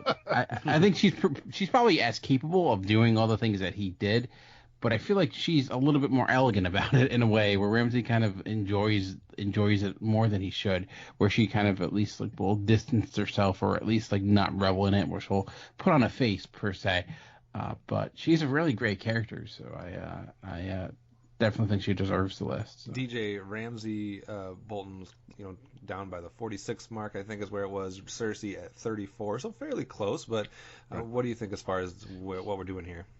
Ramsay's a sadist. Cersei's an opportunist. And the thing about Cersei, she is evil. She does some evil things. But she also makes big mistakes, more so than I think Ramsay. I think Ramsay makes one mistake. But Cersei, the whole High Sparrow thing is her own damn doing because she was drunk off her ass and just not paying attention to the whole situation and overestimating her, reach. But when she has her faculties, as we're seeing in the more later seasons, she is diabolical. And the thing about her is she is more evil now than she will ever be, because the only thing keeping her from being super evil was her children. They say this many times. The only thing that kept her from, Tyrion, it says the good, whatever good is in you is in those kids. And once those kids are not around anymore, she has nothing to hold her evil back anymore. Especially, I think we're going to see in the newer season of Game of Thrones, the most evil Cersei has been. And as Dan has said, she is not giving a shit about the apocalypse. She doesn't care about that stuff. She just cares about whatever is going to opportunity. Well, the apocalypse happens, they maybe win, and then I'll just mop it up. She's not thinking about anything other than herself. She's not even thinking about her loved ones. And again, I will preface you to the first episode of this show where she forces her lover to push a child out of a window. There's a lot of child stuff going on here. Yeah, man. Yeah, She's not a nice person. That's a quick way to get on a villain list. Do something wrong to a puppy or a child. Or Matt, a child. Guaranteed. Matt, what do you think? Is she definitely worthy of being here in the top 50? I think so. And the more I think about it, Cersei is pretty much like a modern day millennial. She does not give a shit about anything but herself. She's narcissistic. She'll play the result. It's like, I fucked up. Okay, well, I'll get it back. Except she's genocidal and she kills. So you're saying this is people. what we would all be like if we had lived in that time period? Yeah, she is a modern day millennial at this point. She does not care about her acts, and she only plays the result, and she will do what she wants to do. And narcissism rules the day. So, yeah, good job. Millennials equals Cersei. There you go. I like it. I want to see the reactions from that comment. All right, let's get to our next pick on the countdown, somewhere we haven't gone today. Let's go to a cartoon character, or maybe a toy character. I don't know how you want to call it, but 44% of the list listed this individual. One of us had him in the top 10. Actually, two of us had him in the top 10. Simplistic Reviews and Steve Megatron Phillips. Oh, I just said the name. Megatron coming in here at number 33. Most famously voiced by Frank Welker and others, though, that have done it over time. G1 Megatron. No! I'll crush you with my bare hands! Transformers Prime Megatron. And one shall fall. You, Optimus Prime! G1 Megatron. I would have waited an eternity for this. It's over, Prime. Transformers Prime Megatron.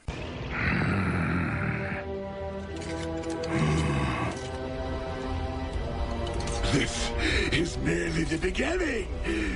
I now possess enough dark energon to reanimate Unicron himself. Yes!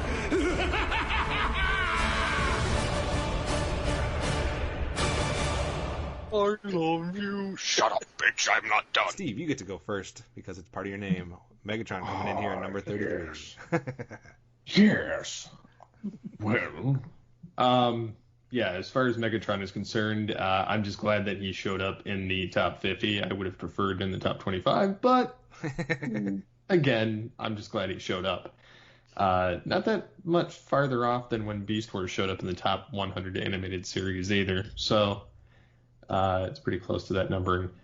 But yeah, I'm pretty happy that he showed up here. Megatron is notorious in whatever version you're going against, and I would say probably some of his strongest portrayals were in the 80s animated series, the Beast Wars Beast Machines saga, and then the Transformers Prime some of the most solid Megatron performances, not to mention if you're counting the Beast Wars version, who continues the original Megatron's endeavors and goes through Beast Machines, manages to wipe out the entire planet of Cybertron single-handedly by creating a virus and having his own drone army of robots that take over anyone who manages to come back to the planet.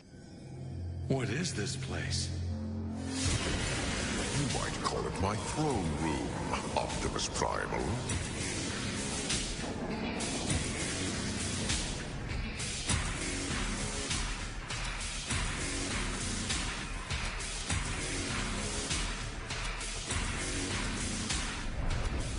Megatron.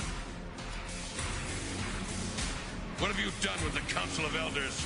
Alas, they are no longer in control. Cybertron is now my domain. You may bow before your new lord and master.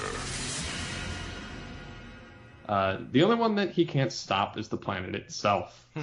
So I would say he was the most successful Megatron out of any of them, managing to tackle everyone except for Primal and the planet. So, but yeah, he's kind of stood the test of time, reinventing himself over the years. And if you say screw all to the movie universe, where he's just another second-rate villain on that, he's pretty solid if you go animation.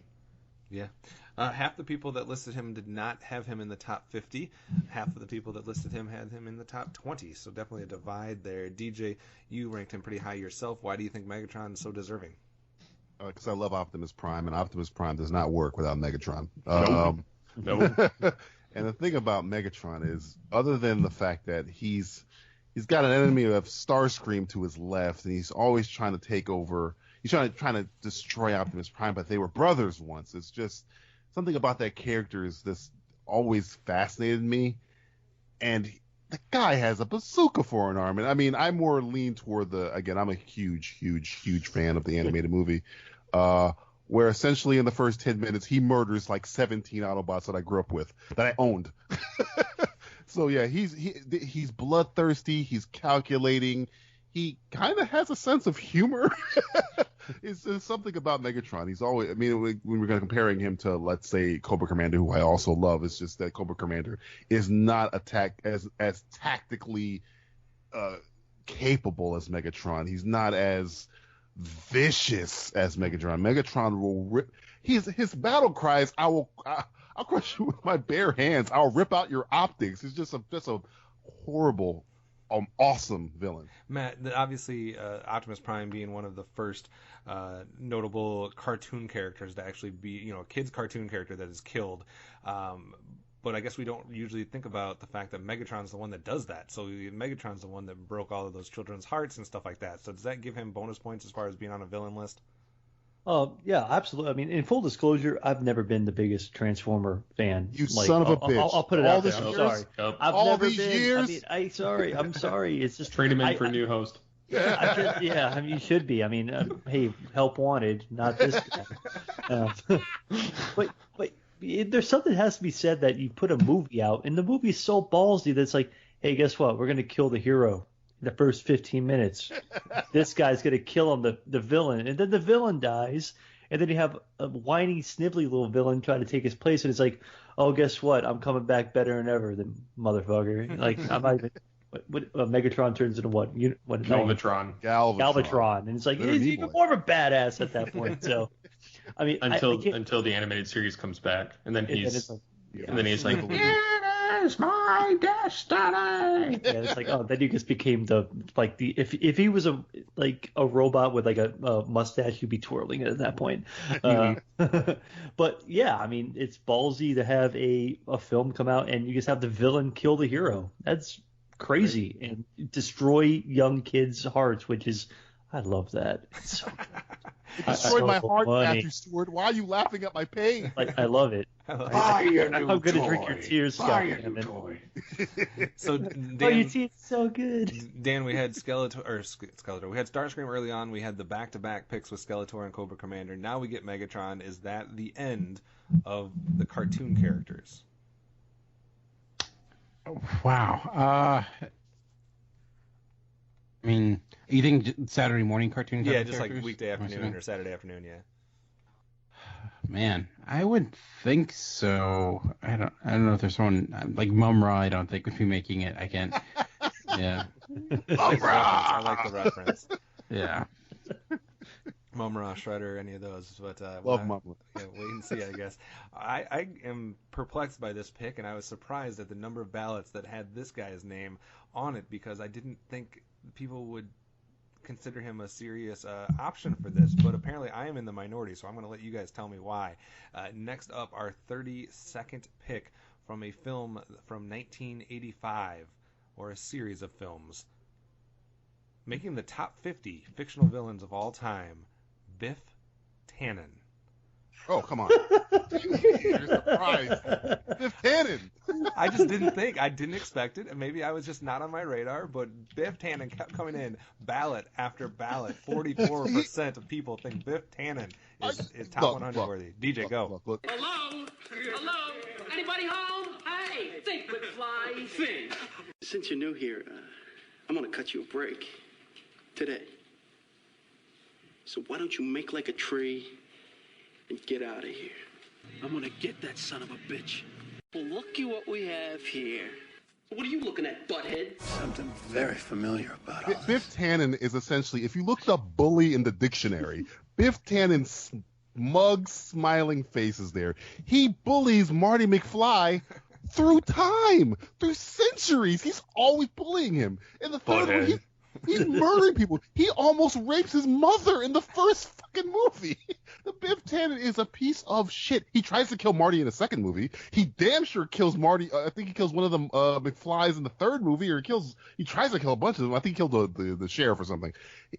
Biff Tannen, first off, if you're a part of Back to the Future, which I think is a perfect movie, and you're the main antagonist, that you're gonna get some votes, man. And again, if you think of bully, I think of Scott Farkas from Christmas Story, and I think of Biff Tannen.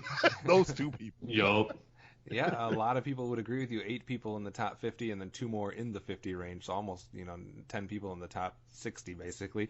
Dan, what do you think? Biff Tannen, more of a villain than, Cersei Lannister, Darkseid, Blofeld, Big Brother, the Borg. To put it that way.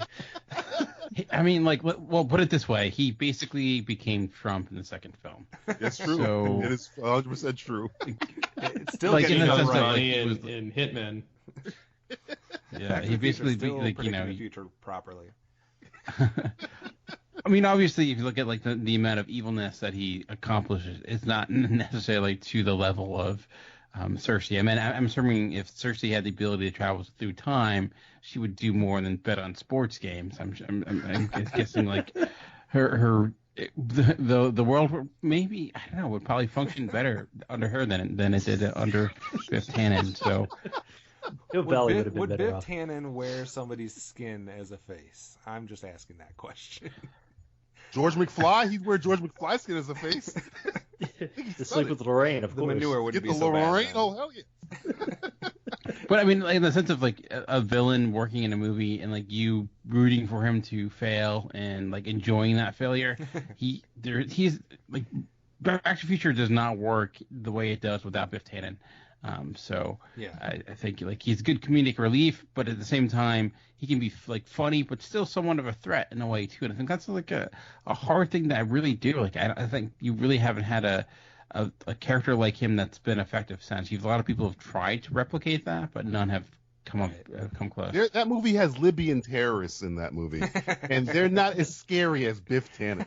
Well, they're not Libyan anymore. They filtered that part out. What do they just call them? Terrorists? Yeah, just terrorists. Front of the mill. They literally cut that Libyan part out. Oh, Marty, there's some sort of terrorist after me. Steve, what do you think of Back to the Future being represented on our countdown? Oh, I love it because Back to the Future is one of the best trilogies ever, and it's the whole thing. I really can't sum up any better than what the panel has already come up with on Biff. He's like the ultimate jerk that just follows you through time. Yeah, absolutely. All right, let's go to our next pick here. Number 31. Actually, 48% of the list had this character, and it's been a long time. I guess some people may consider John Doe a horror film, but not maybe as a traditional one. So we started with Leatherface, and it's taken us this long to get to another traditional horror film character. Interested to see your guys' reaction on which one is falling here. At number 31, we're going with Jason Voorhees. So Jason Voorhees here at number 31 was on all the way up at one person's number 5 and 3 people's top 10. We'll start with DJ. Leatherface to start the day. Now we get Jason. What do you think? He's always been my favorite. He's a victim. He has a right to. His killing spree is almost justified in a certain way. Where I was drowning in a lake and you guys were banging. Nobody else gets to have sex. Nobody else gets to have sex for the rest of eternity. If I see you having sex or with the girlfriends or having a good old time, you get the machete. In terms of a look. No nookie at camp. No, he starts off with the pillowcase, but the hockey mask and the machete are essentially, it comes on every year. Friday the 13th is now essentially like It's a Wonderful Life, but for that it's required viewing in film school. And I can even hear it, but yeah. So yeah, Jason Voorhees is awesome. Again,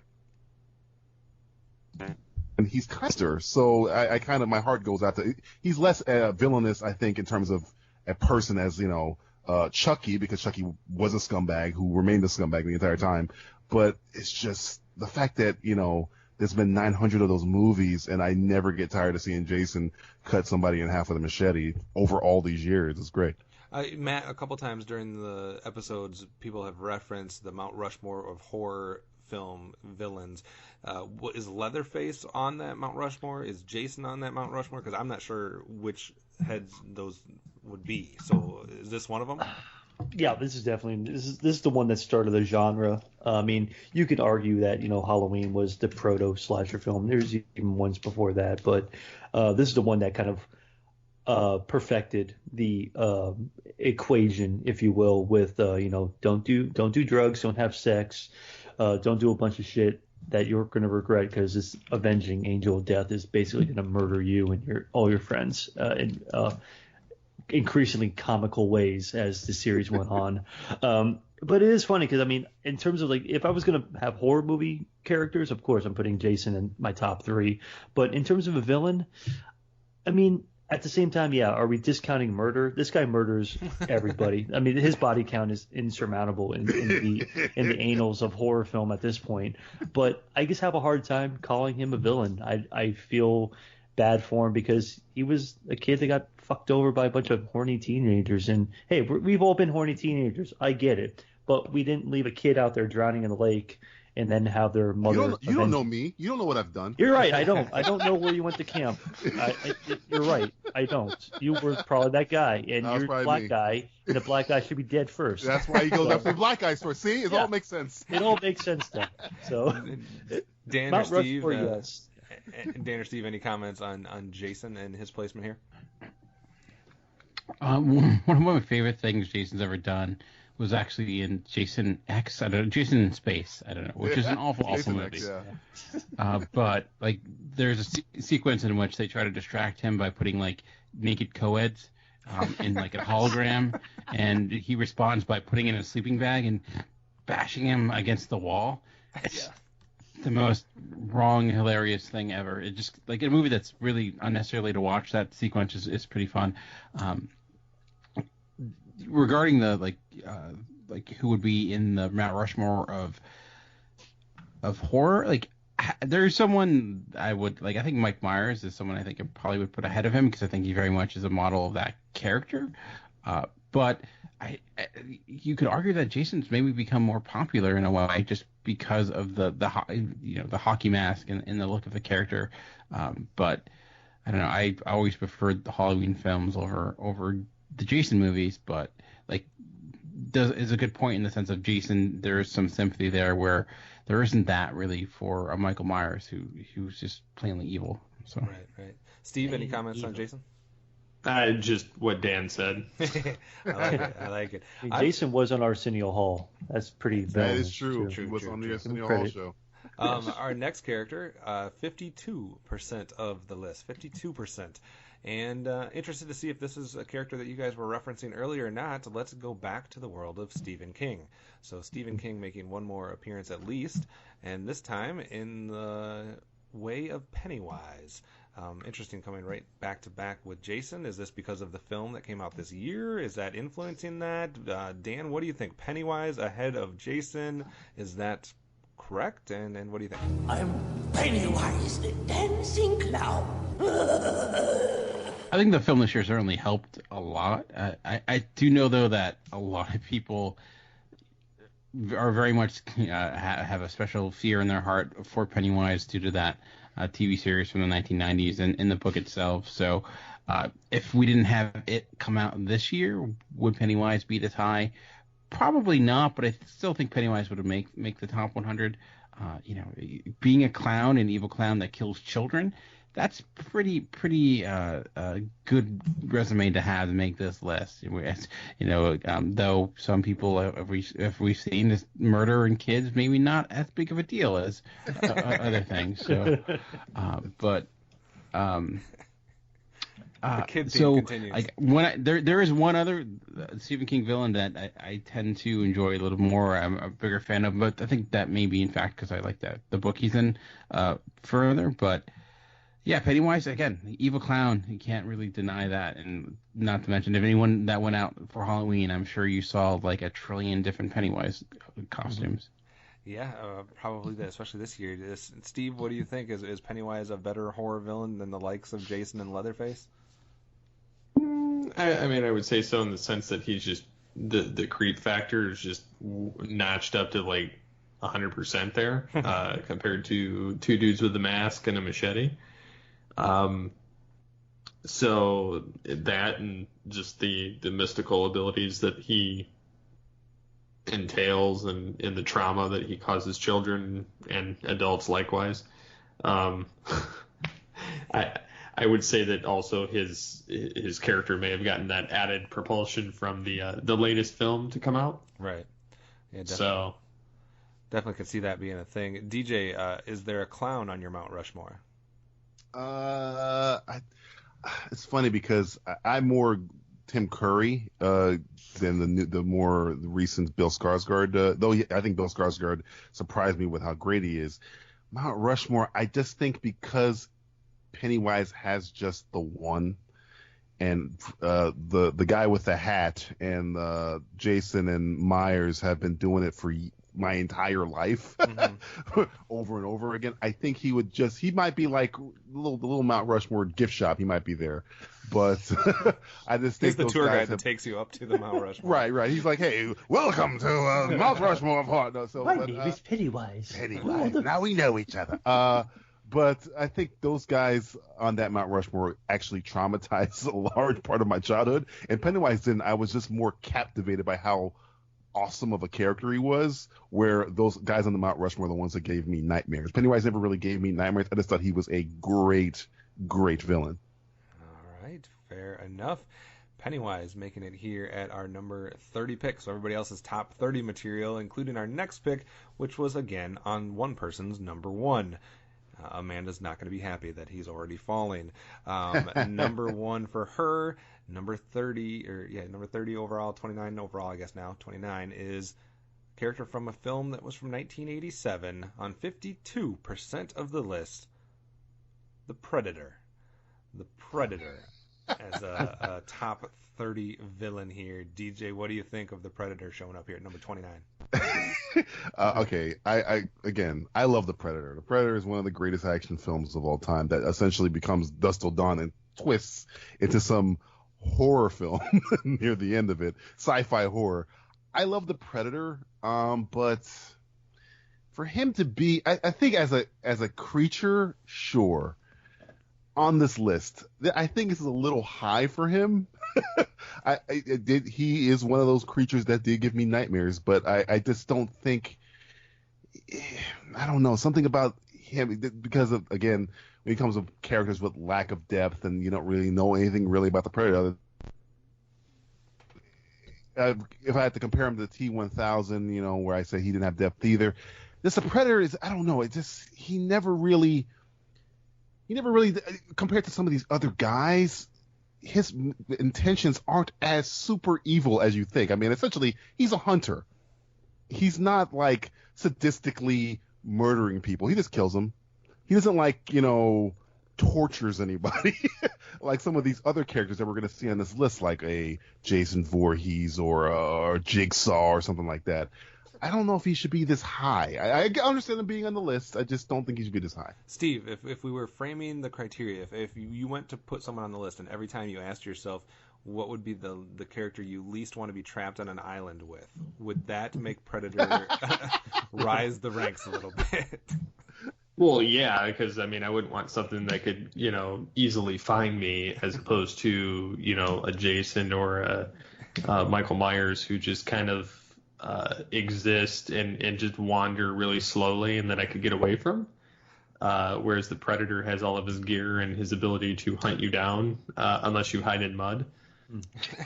It's very muddy. Like Arnold. So I guess I would just have to sleep in the mud. This is interesting. Two people top 10, 2 people 99 and 100. Dan, you were at the one that had him at 100. Is he more someone that should have been in last week or the week before's episode? I think so. I think Sorry, the hiccups. Oh man. I think so. Like, I think he works as like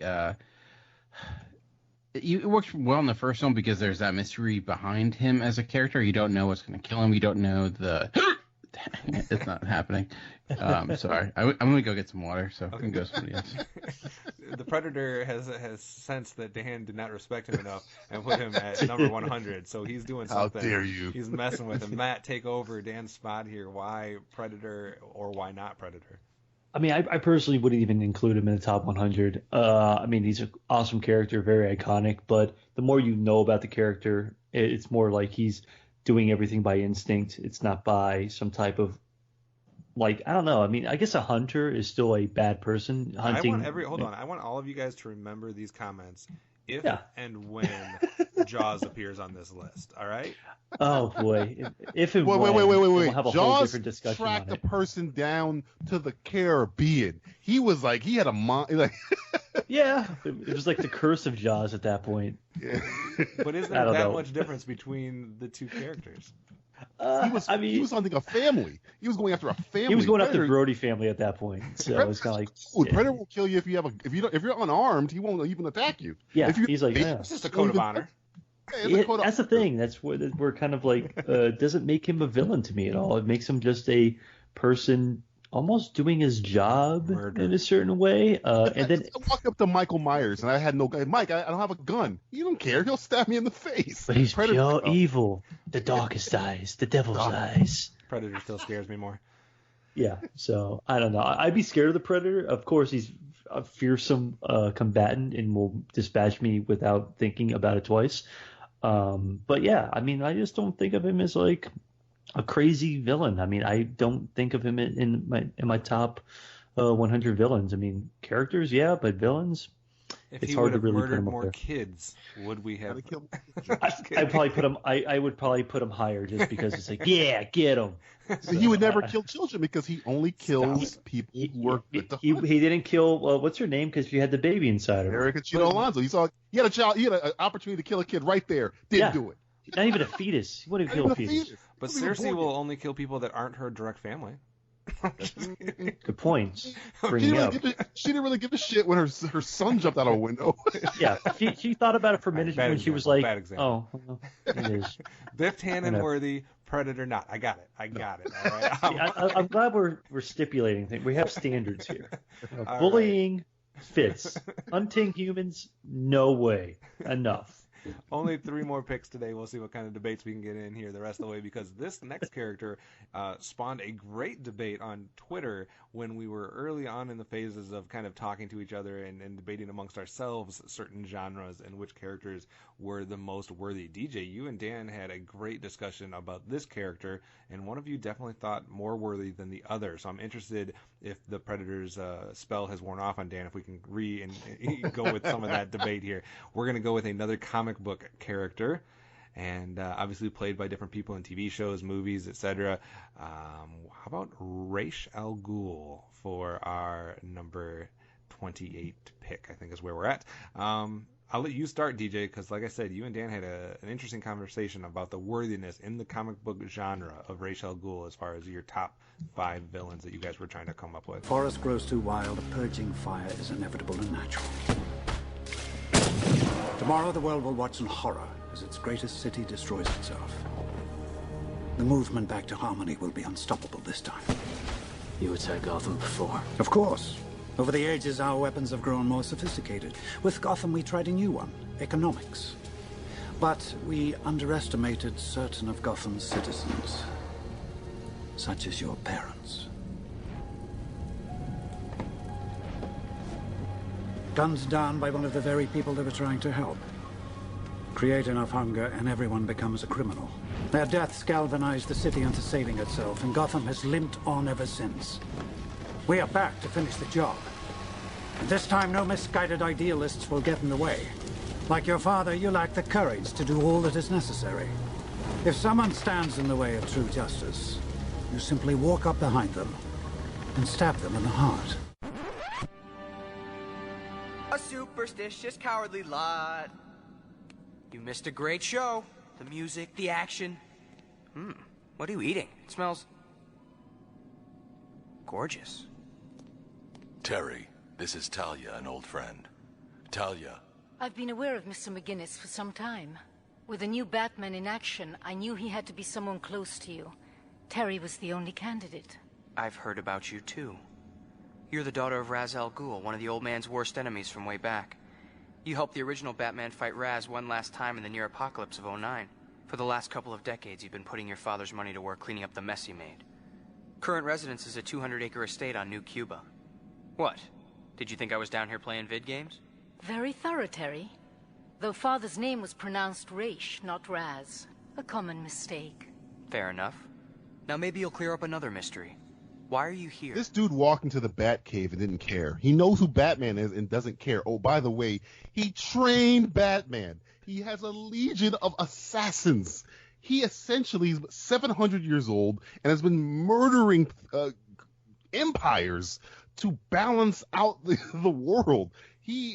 And this is kind of goes with the Ozymandias thing, where he kind of has somewhat in his mind good intentions, but he doesn't care who he has to destroy or manipulate to even get to that point. I mean, he wants Batman to marry his daughter, even though they're enemies, because he respects him as a combatant. Ra's al Ghul is so Machiavellian and, again, immortal.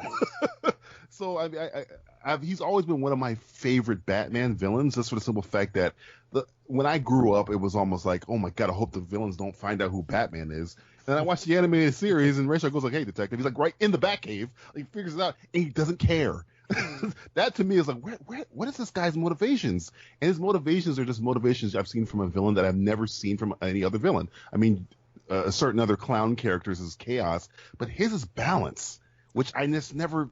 He almost kind of wins you on his side. Where maybe Ra's al Ghul was right, and if a villain can do that and make you think that way, and it's a Batman villain, I just have a lot of respect for that, because he could have just been a mustache twirler. He could have been, and most people always just got. And by the way, his name means the demon's head.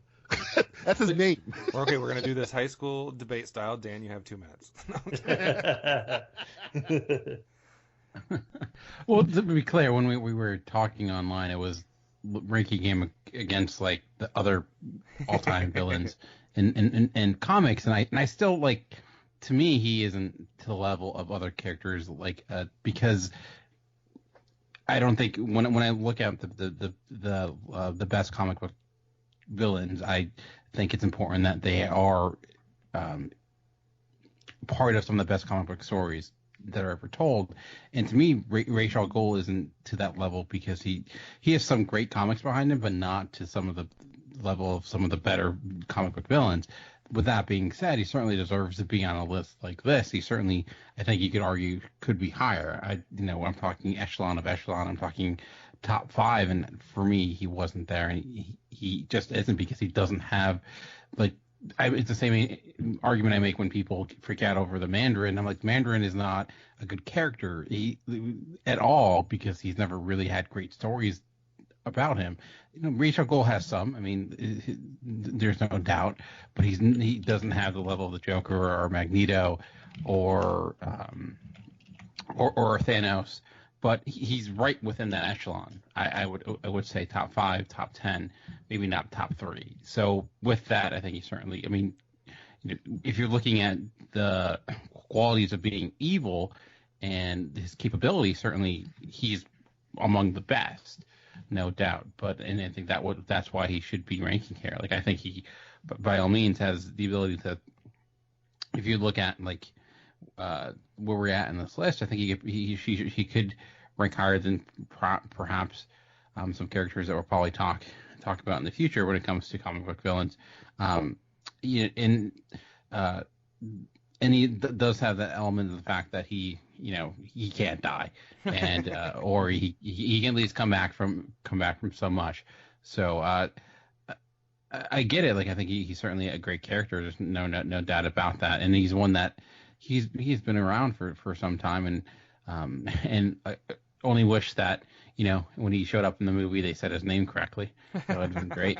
But you have to be get part everything. of the league to call him Raish, and if you're not part of the league, you call him Raz. But I just call him Raish because that's what they call them on the animated series, and that's law.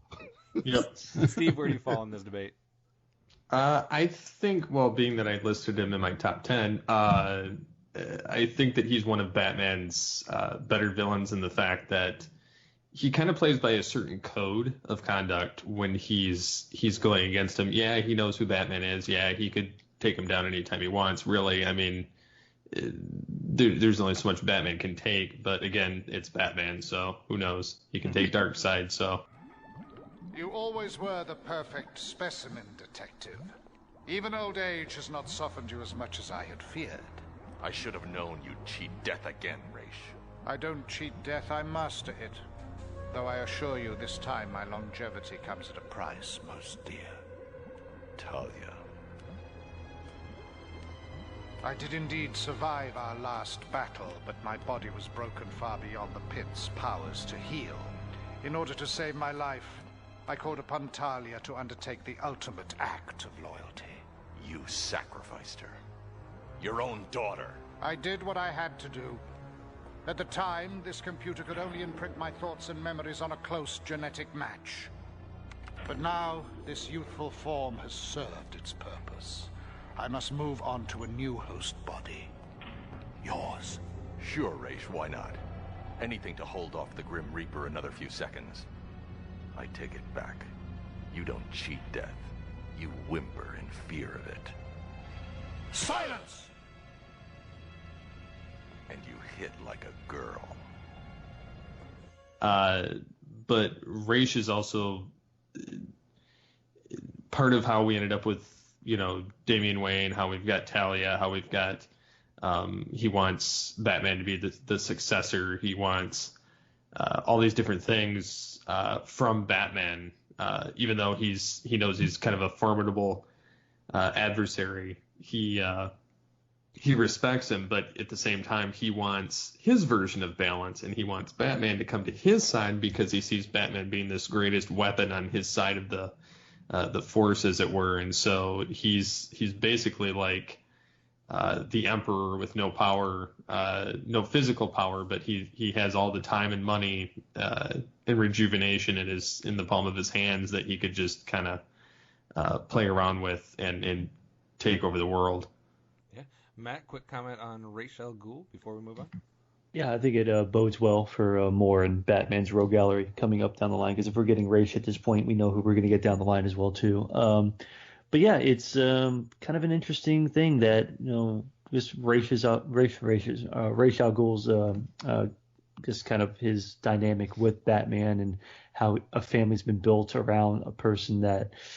Like that, having like you said, Steve, with Damian Wayne and Talia al Ghul and stuff like that. And the fact, I guess my one kind of downside to Ra's al Ghul is that he keeps coming back to Batman, thinking that one day Batman's going to change his mind. And he's like, "Come on, man, join the crew." And he's like, "No." It's like, "Okay, I'm going to fight you." It's like, "Damn, I'm dead again." Okay, I'll crawl in this pit, get out, and try again. So you gotta give admiration to his chutzpah. He's got a lot of chutzpah. He's persistent. He's persistent. I will give persistence. He's old points. school. He's old school. Good for Ra's. He sacked Rome, folks. Rome. Yeah, Rome. And the Round Table. Did it all. So we will let the Ra's al Ghul debate continue on the website and through the comments, so you can take one side or the other and say where exactly he should fit in the realm of comic book villains. Is he top 3? Is he top 5? Is he top 10? How many more do we have still to go with this countdown? We'll have to wait and see. We only have time for 2 more picks, though, today. Number 27.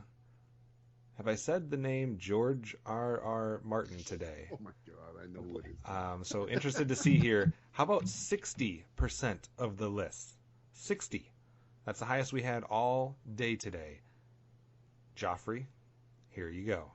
So 27 is Joffrey. So we've had Cersei, we've had Ramsay, now Joffrey. Again, 60%. The highest it got ranked was number 10. So this was the closest we had of having a character that didn't land in somebody's top 10. DJ, what do you make of 3 Game of Thrones characters showing up today? Well, Game of Thrones is, again, as you said before, maybe one of the greatest television shows ever made, and those books are legendary at this point. Joffrey being above Cersei and Ramsay, I think, is based on hatred, and one major deed, I think, because in the lexicon of the Game of Thrones universe, he has not done as much stuff as the other two that are on this list, but the one thing he has done is essentially what put this show on the map. So that's why he's this high, I think. But I think when it's all said and done, when you compare accomplishments, when you compare evil, I don't think he's near the other two that are under him in terms of that. But I completely know, I knew ahead of time, Joffrey's going to be really, really high because everybody watched that video of Tyrion slapping him in the face for 5 minutes on a loop out of joy because they hate this character so much. The hatred of Joffrey is so high because of the one deed he did. But afterwards, he was just kind of petulant and manipulated by somebody who's under him on this list, Cersei. I can see why he's on this high, but I think when it's all said and done at the end of this series, I think he might be a little bit lower. I blame all the cartoons we grew up watching as kids that taught us to hate the kid character, the brand little kid character. Matt, did we get the order right or wrong here with Game of Thrones? It's hard to tell because I guess if you look at it from a broader perspective, it's like, yeah, he ends up being manipulated by his mother in the beginning, but then he kind of goes out on his own, but then going out on his own probably brings him to his doom eventually too. So it's like, oh, you should have listened to the person who was more evil than you, idiot. What's wrong with you? But, I mean, we haven't really had a lot of snivelly, whiny characters. I mean, I guess we had Frieza back in the other quarter also being really like a snivelly, bratty character. But this has to be – I don't see another character coming on the list that's going to be as bratty or as sniveling as Joffrey. And, yeah, we hate him for very specific acts in the – I mean – once again, I think we've already stipulated that we don't read books. We only watch, stuff on the TV, on the video box. At least for today, at least. So, but yeah, I mean, the way he treated Sansa and the way he did Ned Stark as well too, and the way he's done the whole Stark family, because everybody loves the Stark family, and everything he did was against them almost at a certain point. And yeah, but it will be interesting to me how it goes on, where it's like we're putting this snivelly character so high up the list at this point now.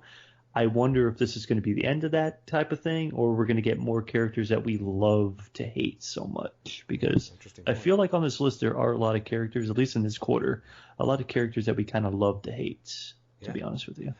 Dan, any other things that need to be said about Game of Thrones?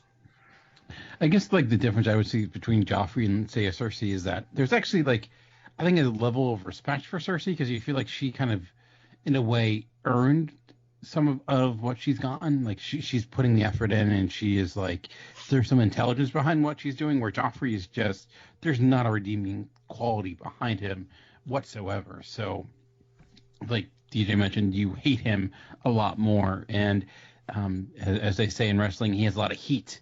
So there you go.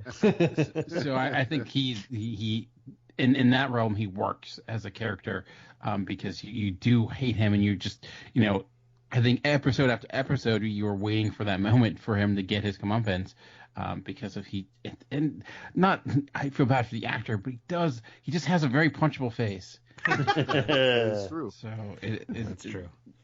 But no character up to this point has appeared on more lists than Joffrey. So 60% is the upper echelon so far. Let's do our last pick of today. Actually about 40 points ahead of Joffrey, so a good distance here. We're going to go to a character. Well, let's preface this by saying one thing we haven't done today. We have not gone pre-1900s today. Oh, boy. And we're not going to, but we're going to go right up to the brink. How about a novel that appeared in 1900? Let's go to a female character, and let's update that tally. Pirates 2, Witches 2, The Wicked Witch.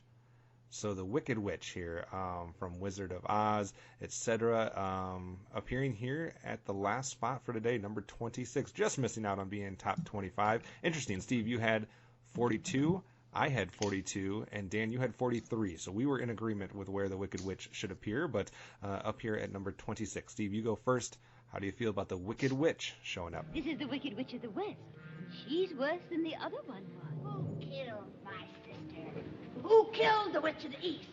Was it you? No, it was an accident. I didn't mean to kill anybody. Well, my little pretty, I can cause accidents too. You stay out of this, Glinda, or I'll fix you as well. Oh, rubbish. You have no power here. Be gone before somebody drops the house on you, too. Very well. I'll bide my time. And as for you, my fine lady, it's true, I can't attend you here and now as I'd like. But just try to stay out of my way. Just try. I'll get you, my pretty, and your little dog, too. I'm glad that she at least showed up in the top 50 because I think this is when you think of evil and magic and kind of sorcerers and just kind of a iconic film villain. This one would obviously come to mind because The Wizard of Oz is such an old and iconic film that still is watchable to this day, and it's been redone in various shows and films, such as like Once Upon a Time and other shows like that, and other various continuations thereof of this stuff. Even the Oz the Great and Powerful that came out a few years back, showing kind of a little bit of the origin of the character. But yeah, I mean, it's just such a spiteful, evil, mean person in the films that is just bound on getting these ruby slippers and power. Talk about archetype too, with the look of a witch, the sound of a witch, and what we picture in our heads, I guess, when we think of a witch, I guess, is all encapsulated in this character, at least in the film version. Dan, what do you think of the Wicked Witch here showing up? I'm very glad that she did. I mean, I think like most, I think I've read the actual book of Wizard of Oz, but when I think of the Wicked Witch, I think of the movie for sure. And as a kid, she did freak me out a great deal. It's it's just when I think of witches, I think of the Wicked Witch of the West. The look, the voice is just nail scratching on a chalkboard. She may not have the evil repertoire of some of the characters, and her weakness kind of is like, really? Like, that's the thing that takes you out, just water, but whatever. But I think in the sense of, like, Wizard of Oz is one of the greatest movies of all time, and she's a big reason for that, and maybe one of the characters that spoofed the most as well. So I think you can make an argument maybe she should be a little bit higher, but I think she's a simple villain, kind of almost a fairy tale villain, in a straightforward film, and she's just evil, and I think it works well for the movie. The Wicked Witch is the source of maybe, I believe, my earliest nightmares, because I had a door to my bedroom that we were not allowed to have shut, so it was propped open, and there was something hanging on the back, like on a hook, a coat hook or something, that projected the look of a witch's hat onto my wall as a shadow. So that is what I could see when I was like looking out from my bed at the doorway, was a Wicked Witch hat, and it freaked the crap out of me. So I something about the Wicked Witch, the White Witch, I don't like witches. So I think that the Wicked Witch is very worthy of being somewhere in the countdown. I'm happy 26 is a decent spot. What do you guys think, DJ? I luckily, I guess, I didn't see Wizard of Oz till later in life, so it didn't traumatize me in my youth. But she is a pioneer of not just female villains, but villains in general. So I completely understand. I'm surprised I would consider this low because of how she's affected so many people. You say Wicked Witch of the West, you're really hard pressed to find somebody who doesn't know what the hell that is. So, but yeah, I completely understand her being this high. And why did she have water there? The one weakness, no water, man. Get away from the water. Why do you have water there? She needed a Morton Joe. Don't be addicted and don't keep water near you. To police the water around her. Matt, what do you think of the Wicked Witch? Two things. Well, one, dope ass slippers. So I want those slippers too. If I was the Wicked Witch, it's like I want them ruby slippers too. And two, you dropped the house on my sister. Yeah. That's kind of true. I would be a little pissed off too, but kill her. And he's got a army of flying monkeys, and that's creepy. Yeah. tearing apart a scarecrow, basically disassembling a Tin Man, scaring a lion even more, doing a bunch of horrible shit. Targeting a child. But yes, targeting another kid. Targeting a child. I thought we were over this, people. Come on. No, kids must die. Apparently, kids must die. But like you were saying, Kevin. The whole I remember if anybody's been to MGM, the old MGM studios in Walt Disney World when they had the great movie ride, one of the greatest rides ever. And you had the scene with the I remember as a kid, I was probably about 7 or 8 years old, and that whole ride scared me. The whole alien scene, Indiana Jones, but the Wicked Witch thing scared me too because I had never seen Wizard of Oz at a certain point. And you have this lightning happen, and all the munchkins are running away, and something coming out of the ground and like yelling at the conductor. I thought it was real. I'm like, oh my god, this witch is here to kill us. So it's something that I guess harkens back to like you being a kid and being scary, and the prototypical green witch with a wart on her nose. That's the iconic look for everything. So sneaking right before the last quarter mark. I mean, I think it's a great area for this character being, because it's right at the iconic part of this entire list. Yeah, absolutely. So that's it for the picks today. The 25 have been revealed. That means there's only 25 spots. I know we've gone kind of long here today with lots of cool characters to talk about, but let's real quickly do a little wrap up here. Matt, you first here. No pre-1900 characters, so maybe you were right with that being done, but we still have 25 picks. Also, mostly a split here, 9 film, 9 novel, 1 TV, 1 cartoon. That's basically no plays, no poems, no folklore, no games. But we did get 5 comic book characters, 3 horror film characters, only 1 Disney. So what's your makeup of what we saw today? I like the list because you have girl power. So women were nicely represented, I think, in this list so far, at least in this quarter of the list, and a lot to talk about. Like, you're getting into that pop culture element now, where you're getting a lot more well-known characters. A few kind of outliers aside, but overall, I think the list was really, really solid. And like I said earlier in the show, I mean, seeing some Stephen King representation is pretty awesome. So good overall quarter. I really dug this part of the list. Yeah, speaking of Stephen King and stuff like that, DJ, last week, we had the Robert Louis Stevenson and the Shakespeare episode and the Simpsons episode. I guess today would be the Game of Thrones episode, the Stephen King episode, and I guess maybe comic books taking a little bit more of a center stage. So, any surprises as far as today's reveal? I'm just glad that books are dead. No, I'm happy that I'm just happy that comic books are finally getting representation, because for a while there I'm like, maybe there are no comic book characters because we're reaching the top, and I mean I haven't heard a lot of characters who, I mean, the fact that we got Thanos and Darkseid today, I was just like, okay, they're coming.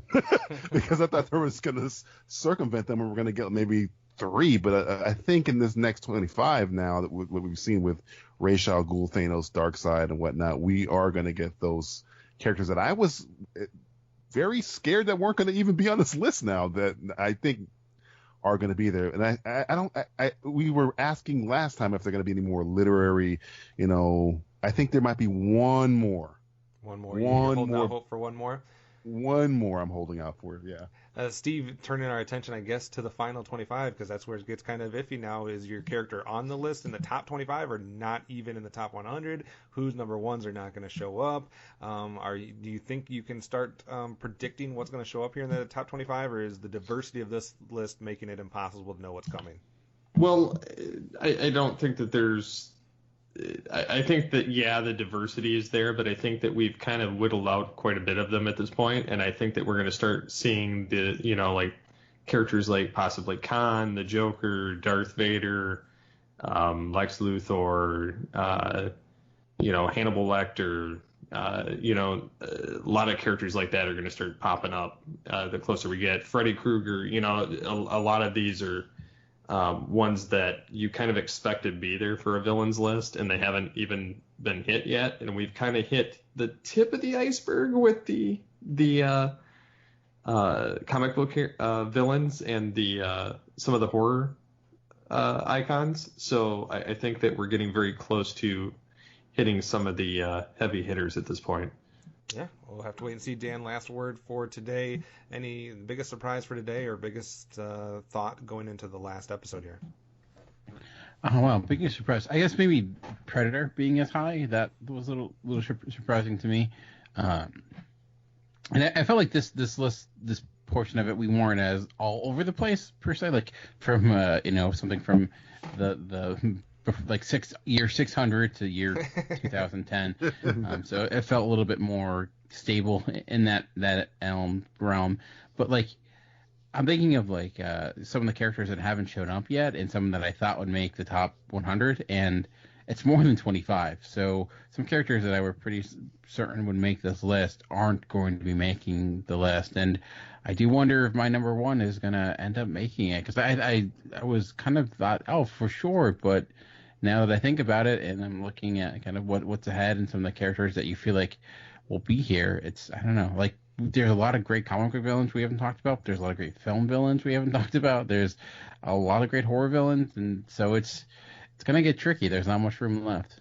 Yeah, that is for sure. Just to give the quick rundown for today, we had no pre-1900 characters, and we only had one 2000 character. So every other character besides Hans Landa was from the 1900s. So that's kind of where it went today. We'll have some more statistics at the beginning of next episode. But now it's time, guys, to get nervous, to get worried. Is your favorite character going to make the list at all, or are you going to be angry at this list when all is said and done? And whose number ones aren't showing up? So that's the stuff to think about. We will be back, though, next time to reveal those 25 characters and then to get the ultimate opinions on the overall list. I can't wait to see some of the reactions. I don't think anybody's going to be able to predict all top 25. That would be almost impossible with me looking at the list here. So we will see what happens there, and then we'll see how it all boils down to as far as sources and characters and creators and actors who played them and all that kind of stuff. So thanks for joining us today, Steve, Dan, DJ, and Matt. You guys will all be back, so nobody's done listening to you guys rant and rave about these characters like we like to do. Keep the comments coming. Go to geekcastradio.com and leave your comments on the episode post and let us know what you like, what you don't like, and what your predictions are for the final 25. You can also interact with us on Facebook and Twitter. We've given that information multiple times, so we won't do it again right now. So that's it for today.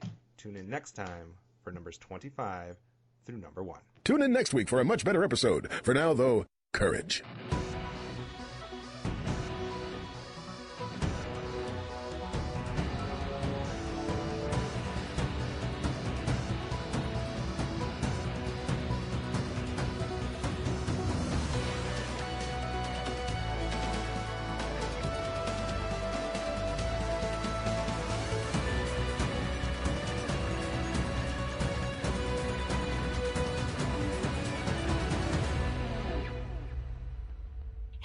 It's Chuck and Stacy from VO Buzz Weekly. And you are listening to Geek.